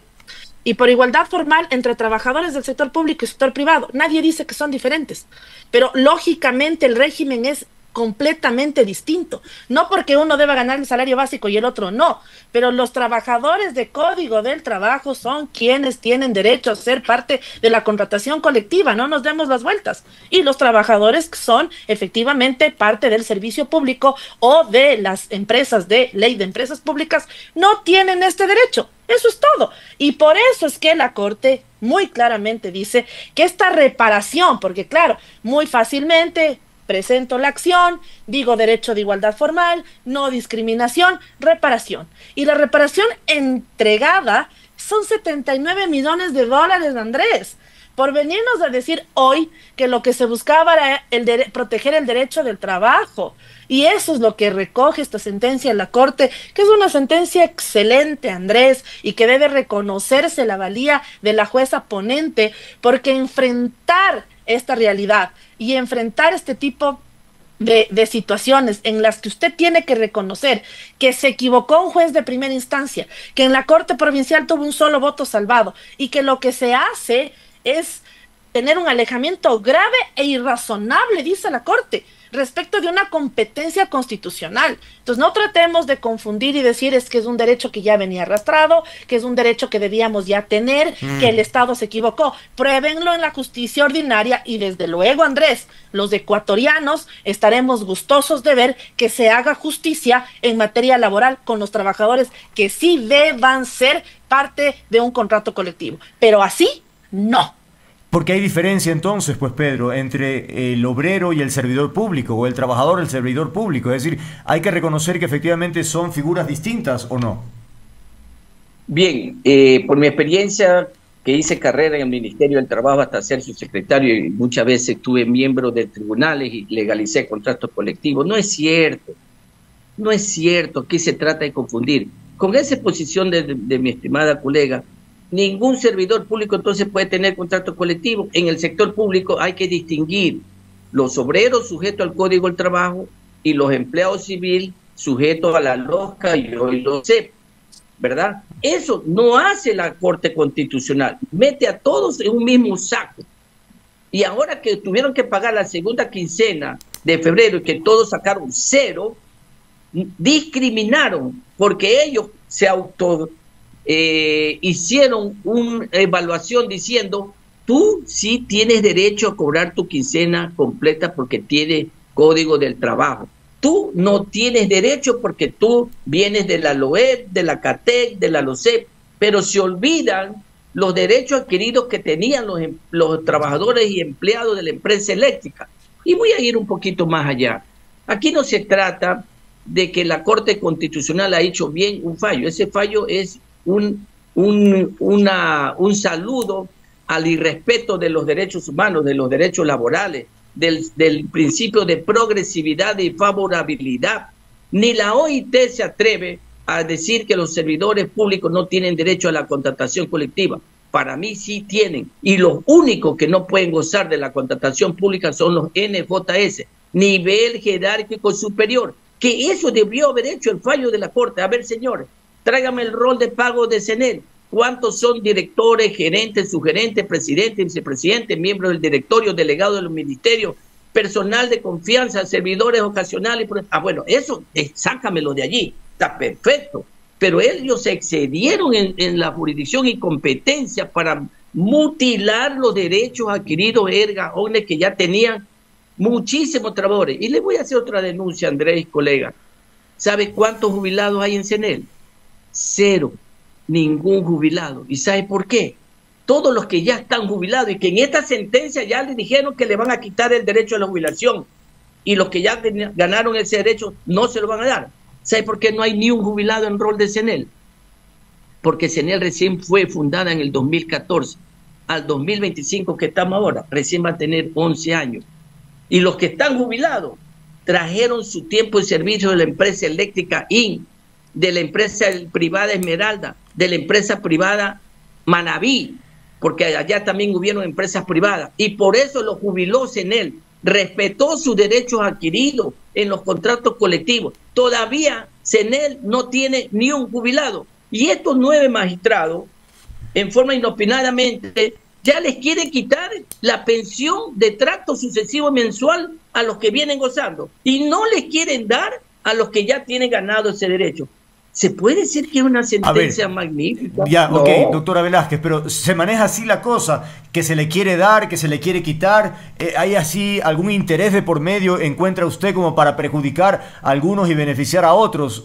Esa parte no entiendo. No, simplemente, Andrés, es decir la verdad, lo que corresponde legalmente, que las actuaciones de los jueces no fueron correctas, que efectivamente esta reparación fueron utilizados recursos públicos. Es por eso que la Corte solicita que se haga la devolución de los mismos, más allá de un tema de la decisión o la apreciación que jurídicamente podamos tener de si tienen o no derecho los servidores públicos de ser parte de una contratación colectiva es que está creada y generada. Propongan reformas legales de acuerdo a las resoluciones que pueda tener la OIT para que tengamos una ley donde les permita a todos los servidores públicos ser parte del contrato colectivo, pero no a través de una acción constitucional. Okay. Esa es la única conclusión que podemos tener después de este panel. Ahora, en la parte, perdónenme Pedro, porque tenemos que avanzar, el tiempo ya mismo se me acaba, porque perdimos mucho tiempo en la conexión. Hoy por hoy los trabajadores de CNEL están exigiendo a la Asamblea aprobar la reforma a la Ley Orgánica de Empresas Públicas para garantizar derechos laborales y solucionar la crisis económica, porque han salido varios testimonios de trabajadores que dicen que están en la penuria última porque no tienen, o sea, tienen que pagar un montón de cosas y finalmente no representan ningún ingreso prácticamente. Ese es el propósito, o ¿cuál es el propósito concreto de esta petición? Mira, Andrés y colega, la LOE no le quitan los derechos laborales a los que ingresaron en la LOE. Es más, cuando uno tiene que litigar contra CNEL, y yo lo he hecho, lo he mandado ante los jueces del trabajo. Ese no es el problema. El problema es que la Corte Constitucional se excedió en su atribución y competencia y que hizo del legislador positivo al decir tú sí, tú no, y por estas razones no le doy, devuelvan la plata. Y la Corte se ha excedido. ¿Quién tiene que decir en última instancia qué es lo que tiene que decidir? Sin esperar la ejecución de la sentencia ante el Tribunal de los Contenciosos Administrativos, ya le quitaron una quincena. Y pasado mañana capaz que le vuelven a quitar la segunda quincena de marzo y ya murió un trabajador y hay otro que está muriendo de cáncer de colon. Eso no interesa. Sí interesa, porque si así son 78 millones, yo les pregunto al público ecuatoriano, cuando los 14 horas de apagones el Estado dijo vamos a traer de la empresa Progen unas maquinarias termoeléctricas. ¿Y cuánto anticiparon? 100 millones de dólares. ¿Dónde están esos 100 millones? ¿Han cobrado las multas? La ministra dijo, ya vamos a cobrar. Son 100 millones de dólares del bolsillo de los ecuatorianos. Casi igual de lo que está reclamando el Estado, que los trabajadores le devuelvan, vulnerando el convenio 95, 101, 87 y 98 de la OIT, y ya está puesta la denuncia en la OIT. Ya está la denuncia allí. Ahora, y ya hay doctora, un antecedente que lo observaron en el 2009 al Estado ecuatoriano. Doctora Velázquez, ¿pesa, de qué manera, cuánto pesa a su juicio estos testimonios sociales, humanos que están saliendo a propósito de la situación precaria que viven algunas de estas personas? ¿Qué hacemos ahí? Andrés, el cumplimiento de una sentencia no depende de mi condición particular, sino en este país la seguridad jurídica sería más a pique de lo que ya existe. El punto 67 de la sentencia es clarísimo y dice recuperación inmediata. No entiendo qué día querían que se tome para la recuperación inmediata de este dinero que fue entregado a los trabajadores y que no debían haber recibido, porque no son parte del contrato colectivo. Hoy decir, estoy planteando una reforma muy bien, que se atienda, y desde luego, doctor Cruz, el juez natural de quienes son empleados de empresas públicas desde el juez de trabajo, pero eso no quiere decir que tenían que iniciar una acción constitucional o mucho menos que el proyecto de ley va a tener carácter retroactivo. Muy bien, están en todo su derecho de presentar proyectos de ley a través de la comisión en la asamblea que corresponda. Pero este no es un tema del Ejecutivo, Andrés, cuidado. Y cuidado podamos confundir más a quienes nos ven y nos escuchan. Esto es un tema de cumplimiento de la sentencia. Andrés, mañana yo salgo en mi auto sin ánimo de matar, atropello a alguien y lo mato y tengo que irme 5 años presa. Tengo que cumplir la sentencia. Así yo sea madre de un niño de 8 años que sin mí no puede vivir. Es simplemente el cumplimiento irrestricto de la ley y a eso se llama seguridad jurídica. Nada más, Andrés. Bien, cerramos esta conversación con dos últimas voy a hacer una intervenciones. acotación a la colega. Vamos con usted. Aquí no estamos juzgando al Ejecutivo de ahora, llámese como se llame y del color que sea su gobierno, su partido. Ya fue juzgado Rafael Correa en el 2009 y tuvo que subsanarlo con el diálogo social, porque la OIT le dijo, usted, Ejecutivo, no puede quitar ningún derecho a los contratos colectivos por sí ante sí. Usted no es juez y parte para decir que esta cláusula sí va o esta cláusula es abusiva, tiene exceso. Eso déjeselo para un juez. Pregunto, ¿el Estado, el omnipresente Estado, ha acudido a un juez para que revisen esas cláusulas supuestamente abusivas? No. La Corte Constitucional ha manifestado en algo, ha recogido en algo los criterios de la OIT. No. La Corte Constitucional no ha observado que CNEL había vulnerado 4 convenios ratificados por el Estado ecuatoriano y que están incorporados a la legislación nacional de su firma de respectiva de esos convenios que vienen de hace 30 años, como el convenio 87, el convenio 95. Bien. Y finalmente, Andrés, esa sentencia es nula, de nulidad absoluta, inejecutable, y los trabajadores van a demandar al Estado ecuatoriano por error judicial y a la reparación de los daños y perjuicios por esa excesiva actitud de parte de una corte que se arrogó competencia cuando ya estaba archivada esa causa en el 2003. Listo. Actuaron sin competencia. Ok, concluyo con usted, doctora Velázquez. Si acaso se cumplen estos pasos que ha anunciado el doctor Cruz, también se anuncia que podrían llegar a instancias internacionales, Comisión Interamericana de Derechos Humanos o la Corte Interamericana de Derechos Humanos, que luego quizás nos pase factura a nosotros como país también. ¿Cómo ve ese panorama? Andrés, yo finalmente quiero decirle que creo que los ecuatorianos debemos estar expectantes de que esto ocurra, porque será tan interesante poder ver si efectivamente se cumplió con los procesos también disciplinarios en contra de estos jueces, que desnaturalizando ley, procedimiento, norma constitucional expresa, han generado derechos que no tienen. Yo creo que los que más interesados estamos en ver cuál es el resultado en las cortes internacionales o lo que pueda decir la OIT es el pueblo ecuatoriano, que hoy no son solamente decir que hay errores en el Ejecutivo que son símil de a 79 millones, sino el hecho de vivir en un país donde te garanticen que tus derechos sí están protegidos, que sí hay seguridad jurídica y que cuando hay un mal proceder de estos jueces, que siempre hay una excepción y hay estos votos salvados que hay que destacar, tienen que tener un control disciplinario. Yo, Andrés, tengo más expectativas de ver cuál es el final del juez de Pueblo Viejo, de los jueces de la Corte Provincial de Babahoyo, porque será muy interesante para quienes estamos todos los días ejerciendo derecho, saber que hay un control disciplinario de aquellos jueces que fallan fuera de la ley. Creo que ese es el deseo más grande que debemos tener los litigantes y el pueblo ecuatoriano, porque todos en algún momento tenemos que acceder a justicia, y accesar a justicia hecha a la medida ya constituye una vulneración a la seguridad jurídica. Muchas gracias por haber participado en este conversatorio, guión, debate, porque ha sido muy interesante escuchar argumentos de lado y lado. Ojalá la gente que nos ha escuchado tenga otros elementos para discernir sobre este tema que sin duda nos atañe y nos interesa a todos. Gracias a Vanessa Velázquez, máster en Derecho al Trabajo, y a Pedro Cruz, ex subsecretario de Trabajo y además abogado de los trabajadores. Lamento, Pedro, el tiempo se nos vino encima a propósito de la conexión que se demoró, pero capaz habrá otras oportunidades más adelante. Por ahora es todo. Muchas gracias. Bueno, 18:36, amigas, amigos, es tiempo de despedir. Pero recuerden, me encanta lo que hago, disfruto interactuar con ustedes. Si quieren encontrarme, aquí estoy, estaré comprometido con el periodismo, con las ideas, con los afectos. Un apapacho, los espero siempre. Chao, chao. Con Claro los memes salen a turistear y subes un selfie en cualquier lugar.